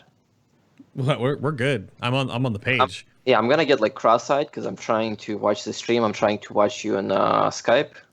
Well, it's a little bit of delay, so you might as well just walk me through it, and then we're good to go. Let me give you the real answer. Lim hasn't played prop paladins, so he doesn't know the answer. Wow. Well, I mean. So in reality, tier 15, you're pretty much always using Blast Hammer. On some fights, you do want to use the Holy Shield. But now that we have a legendary for Holy Shield, it's a lot more manageable. We do have in Discord pin somewhere a set which talks about which fights have more magic damage versus auto attack damage. Mm-hmm. So based on that, you can switch them. Tier 3, you can, in reality, like, I would say that you're generally probably using First Avenger for damage and for more Avenger Shield. Happy fun time. Bastion of Light was decently strong at the start of expansion, but it's fallen off as we've gotten as we've been getting more haste, so like the effect of it is a lot less useful, so to say. Like you can still use it, but it's like now 3 charges and 2-minute cooldowns gives you like a smaller relative increase in uptime. In tier 45, up until this patch, pretty much everybody always ran Blinding Light because it did damage and it was an extra button for some extra damage. Mm-hmm. Now now that they remove the damage, it's pure utility. So in some fights, like I know that on Gul'dan, if for whatever reason you're doing Mythic Gul'dan right now, you might, for example, run Repentance so you can see the ads. Otherwise, I'd normally just run Fist of Justice because it's just more access to my stun. Tier 60 is again like situational, so they finally fixed the bug with Retribution Aura, so it no longer resets your auto attack swing timer each time it procs. So now it's not a DPS loss. but at the same time, it's such a negligible damage gains that you're still pretty much never using it ever. Blessing of Spell Warding, you want to use it where you can gain some benefit and where you're not using Pop normally. And otherwise, you just run Cavalier because it's extra mobility, and we know how much plate classes love their mobility. Tier 75 is generally a flip between Hand of Protector and Knight Templar, but in reality, you're pretty much always running Hand of Protector. Like, I know that, like, on some fights, like I think like on Odin or something where you really have to want to survive some big nuke, you might run Knight Templar and just use it as a 20% damage reduction. Final Stand, I haven't really seen much use for it in pretty much anything. I remember it was useful in Ursa because you could use it to reset your and your co-tank stacks, especially like during the last part. But otherwise, it's kind of like very situational. Tier 90, you usually run Judgment of Light because it's just the most healing. Sometimes you run Consecrated Ground if you need to kite something, and you only use like Aegis on very few fights. Like I remember, I think we used it on Elkanas for the popping of all of the bloods, and maybe like some other fights, but it's generally kind of underwhelming. Croesus, Augur. I don't think we used it. Well, Croesus. Those are fights where it could have been good. Like 2 Yeah, minutes but and 5 minutes on Croesus. It's very situational, so it's so. As for tier 100, normally you use Seraphim for DPS, you use Righteous Protector for survival because it does reduce the cooldown of your healing and wings, so it does help nicely with survival. And Last Defender, you use it on Scorpion. You also use it if you're like, I like to use it when I'm like speedrunning like Mythic Zeros because you can just pull like 10 packs and gain like 70% DPS gain when you have like an insane number of mobs, but otherwise it's pretty underwhelming right now. I imagine it could be useful on Mistress Sassy Pants too, because there's always going to be her plus 3. Like, you still think Righteous Protector would be better on that one too? Yeah, like the only fight where I would maybe consider doing is if you're trying to cheese Tichondrius is like when you have like 6 bloods out consistently and him 7 targets. That's when it'll be somewhat okay. But that's like, or like obviously Scorpion, we have like 50 targets and the boss. So, some things like really quick that Lim didn't mention. So Crusader, like we had this discussion on the prop Discord as a pin about it too. Like Bastion of Light is overall more mitigation over the course of the entire fight, but Crusader's Judgment gives you more relevant mitigation when you need it. Just like when you're about to take the boss and you just have 2 Judgment charges ready to go. You know, you Shield Righteous, you take the boss, Judgment twice. You know, you have Shield Righteous again.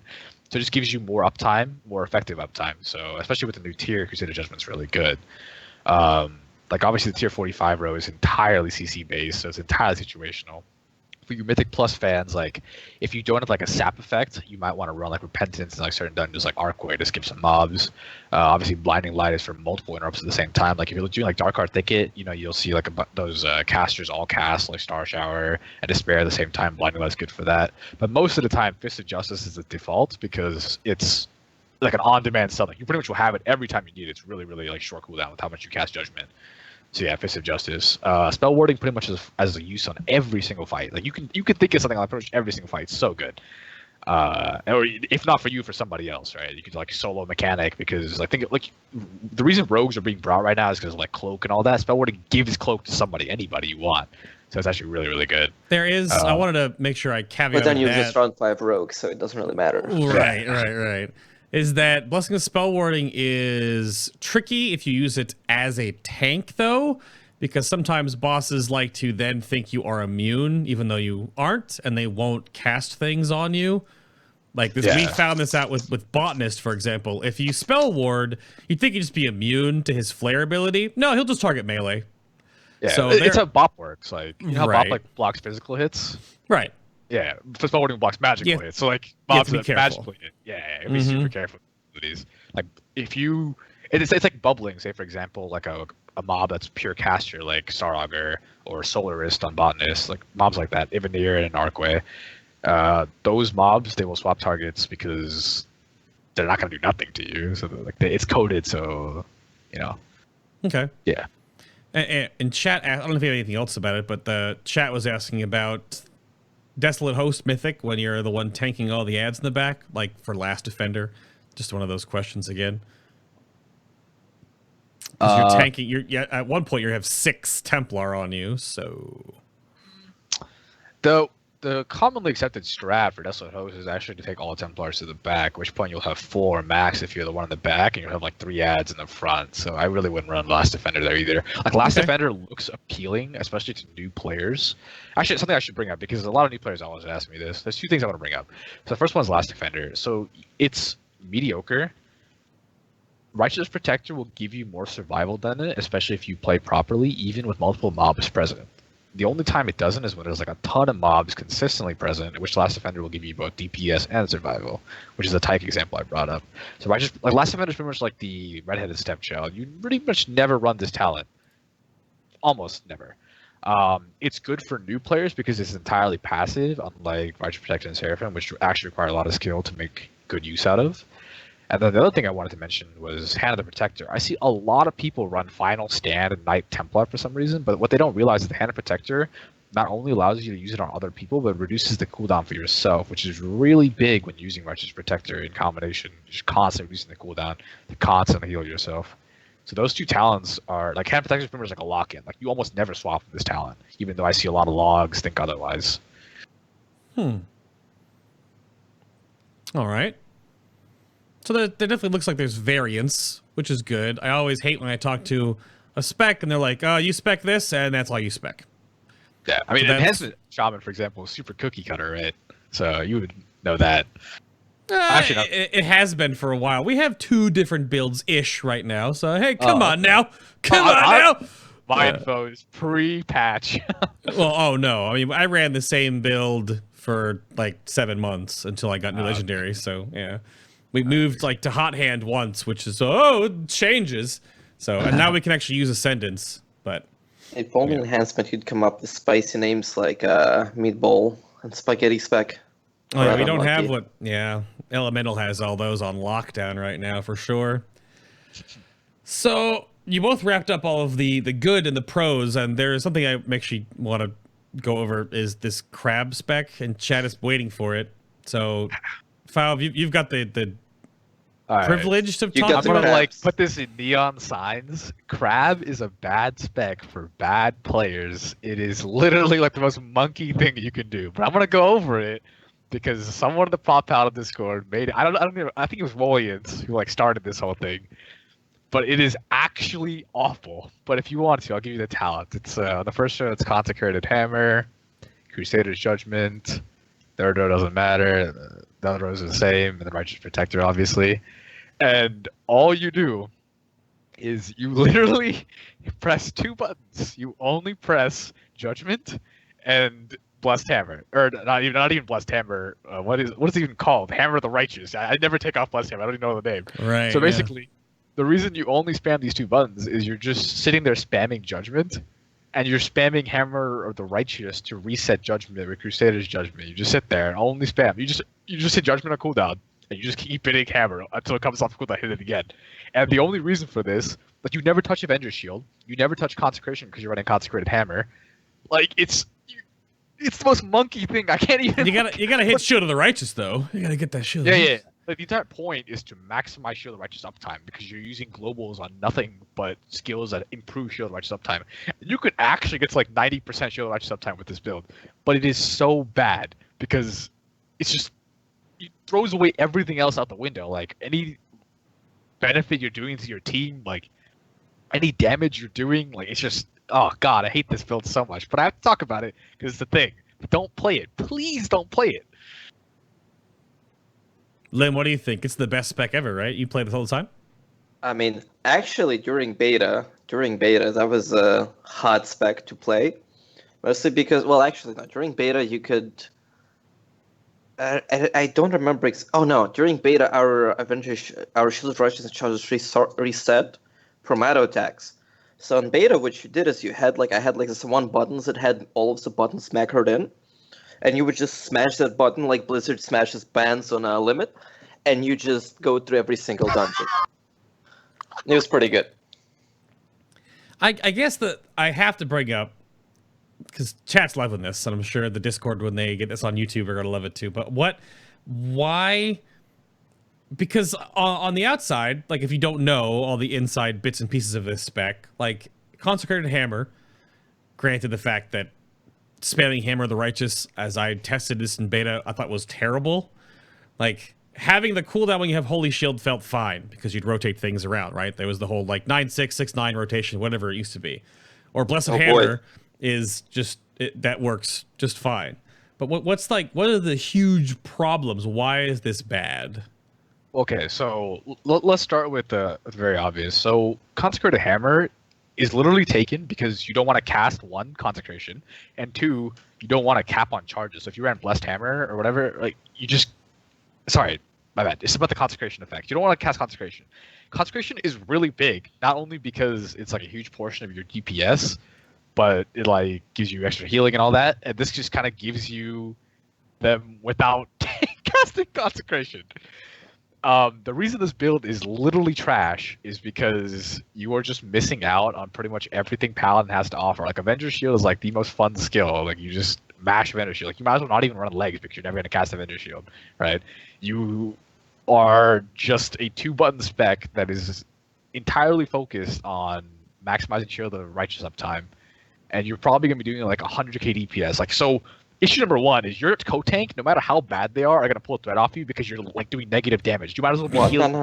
Let's be honest here. Like, I'm pretty sure you can hold aggro against like half of some of the other discords. Okay, yeah, maybe, but I'm just saying like maximizing a shield righteous uptime is not worth all the trade-offs you're gonna give. I know Paladin is weakest outside shield righteous, but it's just not worth it. Like it's just so bad. I can't even emphasize how bad it is. Like, I'm getting emotional just thinking how bad it is. I mean, I'm looking, so there's also a thing you got to take into account here too. If this spec is not hitting Avenger Shield, you're not getting Bulwarks. If this spec is not hitting Avenger Shield, you're not getting the bonuses of a lot of your artifact, and as well as Tyr's Enforcer, right? I could see how it would be. Yeah, I would see how there could be some shenanigans here because of Blessed Stalwart, but we also went over on the show that Blessed Stalwart is not that strong, so it's not a super huge component to try to put into this math. So I can see how it could be very easy, but it's a very. I'm not trying to be an absolute like. I'm not trying to be elitist or rude. But it's a very, very easy spec to play, and if you are an absolute monkey, then you can play this and probably do better than playing the spec properly. But if you have a shred of dignity, please don't play the spec. They're gonna make Fav cry, and it's gonna look really bad. Well, we can't see it. Yeah, we can't see him, so we don't know. You really want to see somebody who plays the male blood elf cry? Please no flame. Oh, that is true. He is playing a male blood elf, so that's a fair point. But all right, we can move on from that ridiculousness. So that sort of covers the trap and or dead talent combinations of that thing. So I want to sort of end cap this section of like the builds and things with trinkets. So what do you have in the way of trinkets to either go for or to avoid as a protection paladin? I don't know who wants to take trinkets. So boys, I heard you like crafted trinkets staying in your equipped slot for the entire expansion. Do I have a good news for you? See, I'll do mitigation trinkets. Lem can do DPS trinkets. How about that? Okay. Sure. Okay, so I'll start. So mitigation wise, if you are a tank playing in Legion and you don't have a Dark Moon deck Immortality at eye level 900 right now, I want you to uninstall the game, because that trinket is the best trinket for physical mitigation, and it's been the best trinket all expansion, and it's going to be the best trinket all expansion, right? So it is the best investment you're going to make. Like the armor, while it is not a consistent amount, it is a consistent armor bonus. You're always getting armor from it. It is super good. It is honestly like incredibly good, especially in this tier where almost all the damage that is relevant is physical. It's just get yourself a Dark Moon deck, right? As far as other trinkets go, there's a lot of trap trinkets, and I'm gonna straight up say right now, if I don't list your trinket, it's probably bad. But quick disclaimer: if you look into like our Prop Paladin Discord, in the pins, there's a Google Doc of all defensive trinkets. There's a lot of trap ones. But as far as defensive trinkets go this tier, there's not a lot of good ones, to be honest. They're pretty much mostly mediocre. Some of the good ones you could look out for and try to gun for. Reliquary the Damned is pretty good. It's situationally strong. It's like a strong 50% damage reduction effect. It's got a cap, obviously. It's probably one of, if not the best tank trinket in Tomb of Sargeras. Infernal Contract, notice how it is pretty much almost the identical effect to Reliquary, is probably the best tank trinket. Again, situationally used from Nighthold. Any trinket like Exoskeleton is mediocre. Like it can be good if you need a little bit of damage reduction or a little absorb. It's not worth it. It's pretty trash. Royal Dagger Haft is absolute dog shit. It's pretty bad, yeah. Yeah. There's Chondrius, you can just D on the spot. Like, hey! That is a great trinket for a PvP set. No, for Grievous. But okay. Oh, I mean, just heal yourself. Not every tank can heal themselves, okay? There are prot warriors out there. Prot warriors have bracers. Yeah. They'll be fine. I just think that, like, if you're not wearing Reliquary, Infernal Contract, like, it's just not that good. Actually, the healing trinket off Mistress, Leviathan's Hunger, is not that bad. It's okay. It's actually a decent sized heal, but it's again situational. I really wouldn't run it. And every other trinket I can look at is just awful. Like recompiled Guardian module off of Maiden, D that thing instantly. That's like a 40 HPS increase. Like that is worth more as a Chaos Crystal to you than as anything else. Well, so I have to bring up then the KJ trinket because the shifting Cosmic Sivir is interesting. And because of the breastplate of the Golden Valkyr, I mean, I'm looking at it. They're combined here on the Icy Veins guide because I want to know if all of this cooldown reduction is good or is useful on any situation. Like, have you found anything that might this work on? Because having, I don't know how much more Guardian this will give you, but is that worth it? So let me put it this way, right? The thing with Prot Paladin, right, is Guardian reduces damage by 50%. If I drop Consecration on my feet, Shield of Righteous for me mitigates 49%. There will almost never be a case, again, it could be situational, where you need an extended Guardian or you need another Guardian throughout the fight. That's why both that trinket and the Chest Legendary are absolutely awful. And the KJ trinket like procs very rarely. I think it's like 3 procs a minute or something. It's not very good. 4, it says on the tooltip, yeah. Okay, yeah. It's just, I messed with it. Awful. I wanted to make sure, because other tanks are valuing this much higher due to how their mitigation works. Mostly due to cheese, like Blood DKs, having a 90-second cooldown on IBF is kind of ridiculous if the RNG is in your favor. But that's just, okay, I wanted to make sure that's a thing that's not much on your menu as a Prot Paladin. Okay. No, it's just like you will never see a situation where you need multiple Guardians. Like there are so many, like the whole cheese factor. Like Prot Paladin is the cheese class. Like there's like so many. Like just you're like I was doing the math right. I put on T19 2Ps, T24 Ps. I used Seraphim and Press Shield the Righteous. I had 92% physical and 81% magical damage reduction from one skill. That's not even including like the 10 other tools that we have to cheese something. Like Shield of Righteous is an absurdly strong ability that you don't need extra cooldowns for. You just need it up more often. That's the only issue Prot Paladin has. Okay. Do you want to talk about DPS trinkets, Lim? Yeah, so for DPS trinkets, for some reason, I'm actually not sure why, Blizzard didn't break completely all of the damage trinkets for tanks, so they're actually useful this tier, which is a nice difference from Nighthold, where like every single DPS trinket was nerfed into oblivion. So you would like, you would look at them and you would see their proc rate and you would describe it. So I know that some of the ones that are pretty good are vile because it's unused. It has pretty strong effect. Moonglaves are decent. I haven't seen people run too much engine, so I'm not too sure about that. Hard to use engine as a tank. Movement. Yeah, like you don't really want to be like chasing after the balls with the boss following you and your melee DPS crying bloody murder. Yeah. So from the previous trinkets, I think like Might of Croesus is still okay-ish if you have it at a high item level, but I would not go for it. And then there's still you want to get Memento, so Memento is still pretty good, especially as a tank. You're generally, if you die, you call it a wipe, but you can survive multiple DPS dying, so free procs for you. So that's good too. Yeah, Memento. the Owl Caster Trinket. It's great DPS. Yeah. Well, I mean, it's it has a ridiculous coefficient on that owl. Okay, it is. Yes. The issue with our trinket is just like we had the like branch or thorn trinket from Dark Heart Ticket that was also pretty good for us, but you can't loot it as Prat or Rat, same as Swarming Plague Hive before it get nerfed. Right. So you basically have to rely on nobody else in raid needing it and you getting it. While like the trinkets that I listed, you can actually coin them by just switching to Rat loot spec. Yeah. Okay. So there's Isn't intellect main too? The stat? Hmm?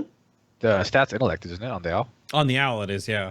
Yeah, that's not very good. Like, see, like the trend with all the DPS drinkers that you mentioned, like they almost always have strength. Like strength is just so good. I thought The only well, exceptions are like wind waves. the owl, though, because you do have a damage amp. That's why I thought it was. If that's going to be some nonsense, because any of those trinkets that have damage coefficients that can be buffed by yourself become very different for certain specs. And I was wondering because you have Avenging Wrath. Oh, Because you apparently can- it's mastery. Yeah, I lied. Oh, it's mastery. Oh, Yeah. okay. back to Templar he goes. Oh. I mean, I wouldn't Okay. know actually. Like, I don't know how it would be for us because like all the range DPS want it, and there's no Yeah. chance I'm gonna get it for a long time to try it out. So Yeah. Yep. Who invited these Muppets? Demoted. Yep. Demoted. Yep. Damn. I mean, I've only seen it, in loot passing because I'm not going to use it as enhancement. So. yeah, Okay. But yeah, because you brought up Vile, and because you can Avenging Wrath into these things, same thing with the Glaives. The Moon Glaives are stupid good. My Red Yeah. Paladin, who tanks like Mythic Pluses now, then got one from just Heroic. And we have ook-ooked some huge dumb pulls before, and that trinket it's like the new Blade Master trinket from last expansion. That's what it is. That's yeah, totally what it Moonglaives is. are insanely good AOE. Oh, yeah. Like absolutely insane. Excellent. Even single target, they're decent for tanks. But in AOE, they're absurd. And it's flat verse on the stat too, so it's not even bad defensively. So Yeah, the Killjoy trinket is not bad either. The Spectre, if you consistently keep up to Dread Reflections, it's pretty good. now here, don't. I want to Just make this. make sure to position the boss.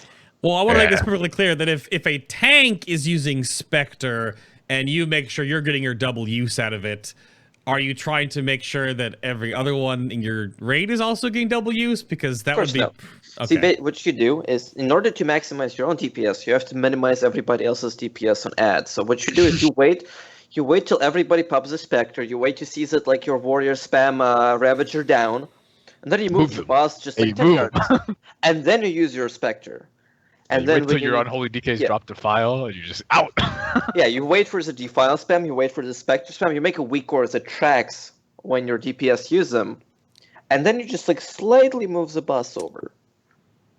It's literally the blueprint strategy, dude. How else can you get rank 1? You just gotta scum, and you gotta like take your DPS from all your DPS. Wait, actually, Feet. I knew tank this on purpose.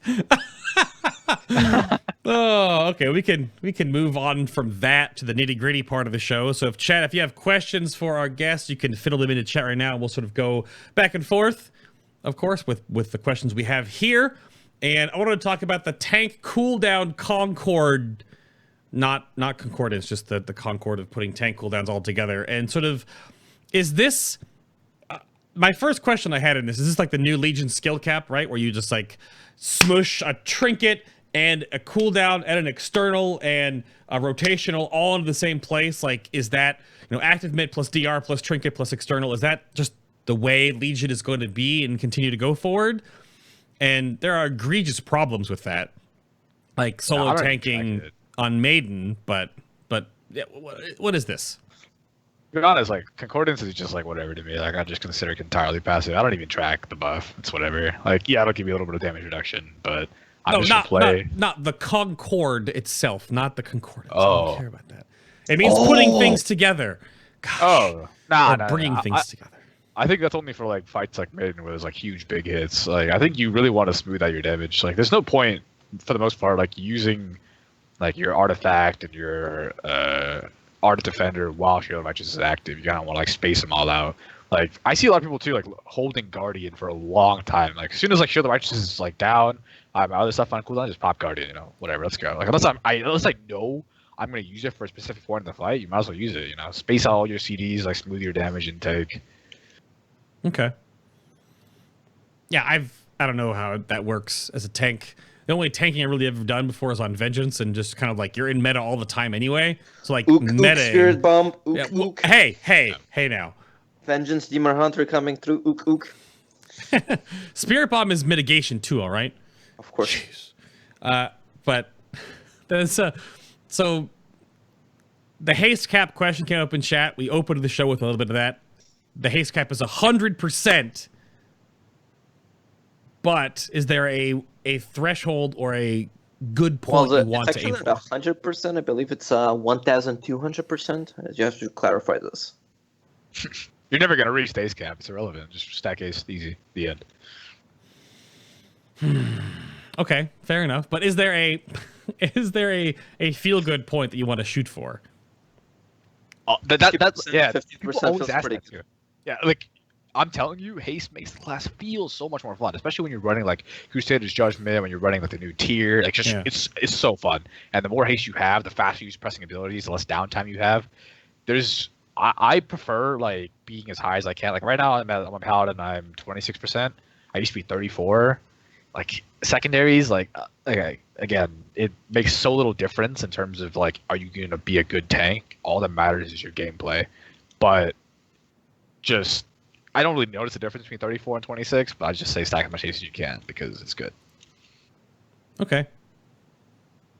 Well, there are rotational parts where like I had to do with this recently. Well, I didn't myself, but I saw it happening where enhancement wanted like 25%, but all of a sudden it became a thing because of Ascendance. We want 35% now, and everyone was like, "Why is so much more? Why do we need it?" So I want to bring that up as a thing. Yeah, there's not any quite break points for us because we're just trying to maximize shield righteous uptime, so we're just gonna keep going, you know. Okay. Yeah, and I don't see us hitting 100%. Like, we can be like effective 100% on some bosses. Like for example, like if you're not actually tanking the boss at all times, you don't need shield righteous up during that time. So it's okay if you have holes in it when you're not tanking. So if like bosses like Maiden, not a big deal because you're always gonna have effective uptime. On bosses like say for example Harjatan, Avatar, where you're always tanking something like the dot on Harjatan, either the Maiden or the boss, it hurts not having shield righteous. So. Oh yeah, no, I first-hand experience of tank deaths on that fight while I'm progressing a couple weeks ago. That was fun. Not really, but there are a number of questions in chat, but they're not real questions. So we'll wait. No, they are. I have to address this because it's important. Ask Mr. Robot, please don't use it for tanks. Like don't use it for anybody. Actually, I can't say that because I don't know how good it is for other specs. But don't use it for tanks. Like you can't sim survival for tanks. Yeah. Unless you really know, because like here's the issue with saying for survival tanks, right? Every boss has a different like damage profile. Every boss has a different pattern to it. Like take for example, something like Croesus, it's almost entirely magic damage and a few hard hitting physical slams, like hard hitting in quotes. I think there's something like Harjatan, which is entirely physical and a physical damage dot. So simming like a blanket, I'm gonna sim for all bosses is not a thing. You need like a custom script of like planning when the boss hits you. Unless you are like a simcraft whiz like Lim, you're just not going to be able to sim bosses for defense.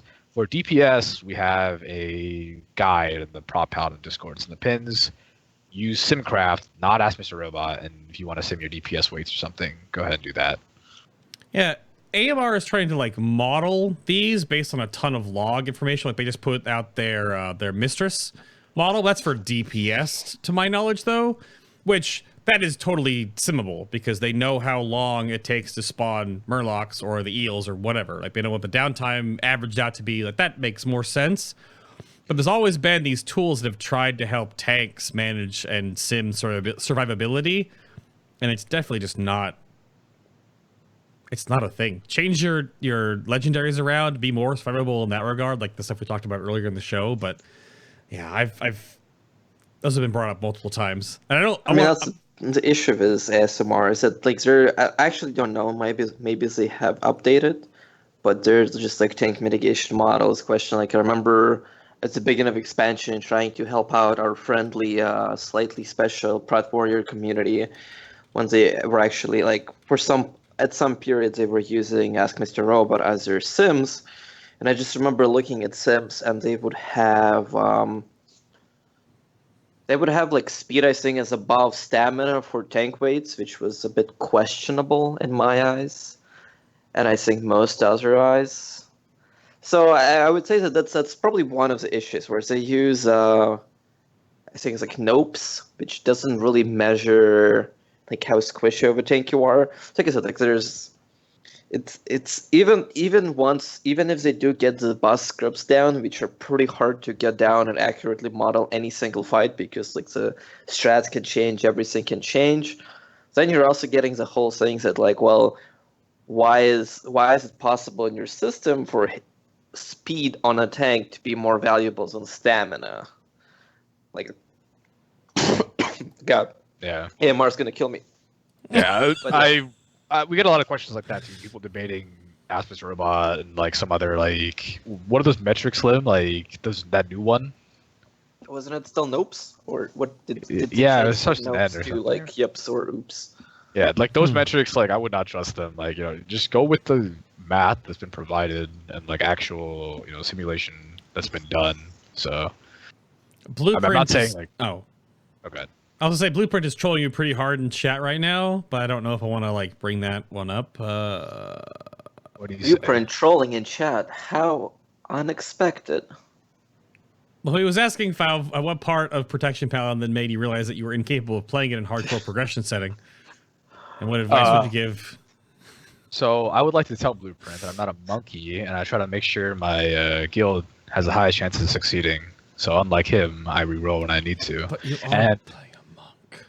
I am. And as for Lim, I would just like to tell him that his SPK wipes were all due to him not being able to soak hydro shots. Ooh. All I know is he's buying me a steak on Monday, so I'm fine. Like, he can flame all he wants. I want to see him buying a steak with his, like... That's right. There was a bet student going money. on. Yeah, that's right. There is a bet going on right now. Yeah. Not gonna ask how he plans on making those money, since we don't want him to be banned right Oh. before they kill Avatar. But Oh, what's Listen, that? he's buying me a Whoa. steak. Tomorrow Whoa. night, Encore will be pulling Kill Jaden, and I will not buy you a steak because we're pulling Kill Jaden, and you're gonna do something for me. All right. Mhm. So, wrap up time then. Lim, you want to do any shout outs or end caps or a little soapbox time? What you got? You got a rant for us? Let's see. Go for it. I wanna give shout outs to our friendly Blueprint, who as toxic as any OC player is expected to be. Okay. I want to give shout outs to all of my crippled, paralyzed, and on the spectrum friends who are playing Red Paladins. And when I say playing Red Paladins, I mean sitting on a bench and playing PUBG. I'm pretty sure at this point we might as well like switch the Hammer of Brass icon to like a PUBG icon. Just make Red Channel redirect there. I want to give shout outs to everybody else, I guess, in Proud Paladin Discord, aka Paladin Discord. Want to say goodbye and hello to my favorite retired Spectrum player, Not Cal. Want to give shout outs to my guildies for not letting us break the 300 wall on Mistress. Maybe we can get the 300 wall done on Maiden. Who Or knows? Nico. Really, I also want to say thank you to all of the people who are rerolling rogues right now, which makes Volker Rising much more of a thing. They will know what it means. there is there's a document being put together by a few of the enhancement shaman folks that work on that are actually sort of trying to analyze all of the defensives that everyone has from like a DPS standpoint, and it is almost uncomparably ridiculous how Blizzard lets rogues just exist as a melee. As long as you don't touch Faint, Cloak of Shadows, Evasion, Vanish, and Crimson Vial, I'm perfectly fine with whatever changes you want to do to rogues. Faov, you got any shout outs you want to end the show with? Something a little more positive, maybe? Yeah. No, I'm a positive guy. Always positive. I want to So shout out to positive, my... put his coach in a hospital positively. No. I want to shout out to my boy wow. Ven. She's recovering, right? And I also want to shout out to my boys at Encore. They asked me to shout them out, half of which are banned in this chat, apparently. Yep. And I want to shout out to Saraz when he doesn't forget to paint sub me. Right to the point, I suppose. I think I think that's about it. I'll go hit this little button over here. Right there. Well, thank you for tuning in to episode number 148 of Final Boss TV today for Legion's Protection Paladin. Thank you all for tuning in. If you've missed the show, of course, we put up on YouTube tomorrow, aka Monday. But if you're watching on YouTube right now, hi YouTube. And you can go check out the MP3 only version, the audio only stuff on iTunes, Stitcher, or Google Play Music, or the website just Final Boss TV. Go and hook into the RSS feed and go for that. But again, around the table, here's Faov. You can go follow him on his Twitch channel at Faov with an extra O on the end. Wait, I gotta make one more shout out. I'm sorry to interrupt you. Okay, go for it. Yeah, it's really important. It's my boy. It's my new tanking boy, Atlas. Shout out to him. The Blood DK Rising, who I'm gonna be excited to see Guardian until Jaden. That's gonna be spicy. Can't wait to see Atlas on the Guardian. Oh gosh, goodness gracious! But thank you for being on the show today, sir. I appreciate your time. And there's Lim, who you can follow on Twitter at @bit_hound, and then damn it, there it is again. Yep, there it is. There it is. But. Maybe next time I talk to you, we'll actually be playing the spec I talked to you about. But again, thanks for keeping up with and doing. Is that your way of saying that you're inviting me for the next Rogue podcast? Well, if you that's what I heard. If you haven't been here, you know that all the shows after we get through this final junket, we have the Method interview coming up for Mythic Killed Jaden, of course, and then we have Enhancement, Mistweaver, and Brewmaster to sort of wrap this up. Then I'm taking a time off. But then when we start the second pass of Legion shows, every single spec is solo. So every single rogue, warlock, mage, hunter, all separate going forward. Where are you gonna find that many outlaw rogues is my question. Is there like a mental hospital nearby? Is webcams available? Excuse me? They're pirates. They're just all drunk. That is not on live a ketamines or something. Goodness gracious me. I'll see you all here next week for the Mistweaver show, and then, if it's tentative right now, but July 30th for the Mythic Killed Jaden interview once we have 4 more guilds kill it. So thank you all very much for watching, trusting your seal of artifact power as you all get artifact power that you don't care about anymore, because finally. But until next time, everybody. Bye! Bye! Wave bye, nice people. Wave bye! Wave! They can see you, they can't. There you go. Got him. What the?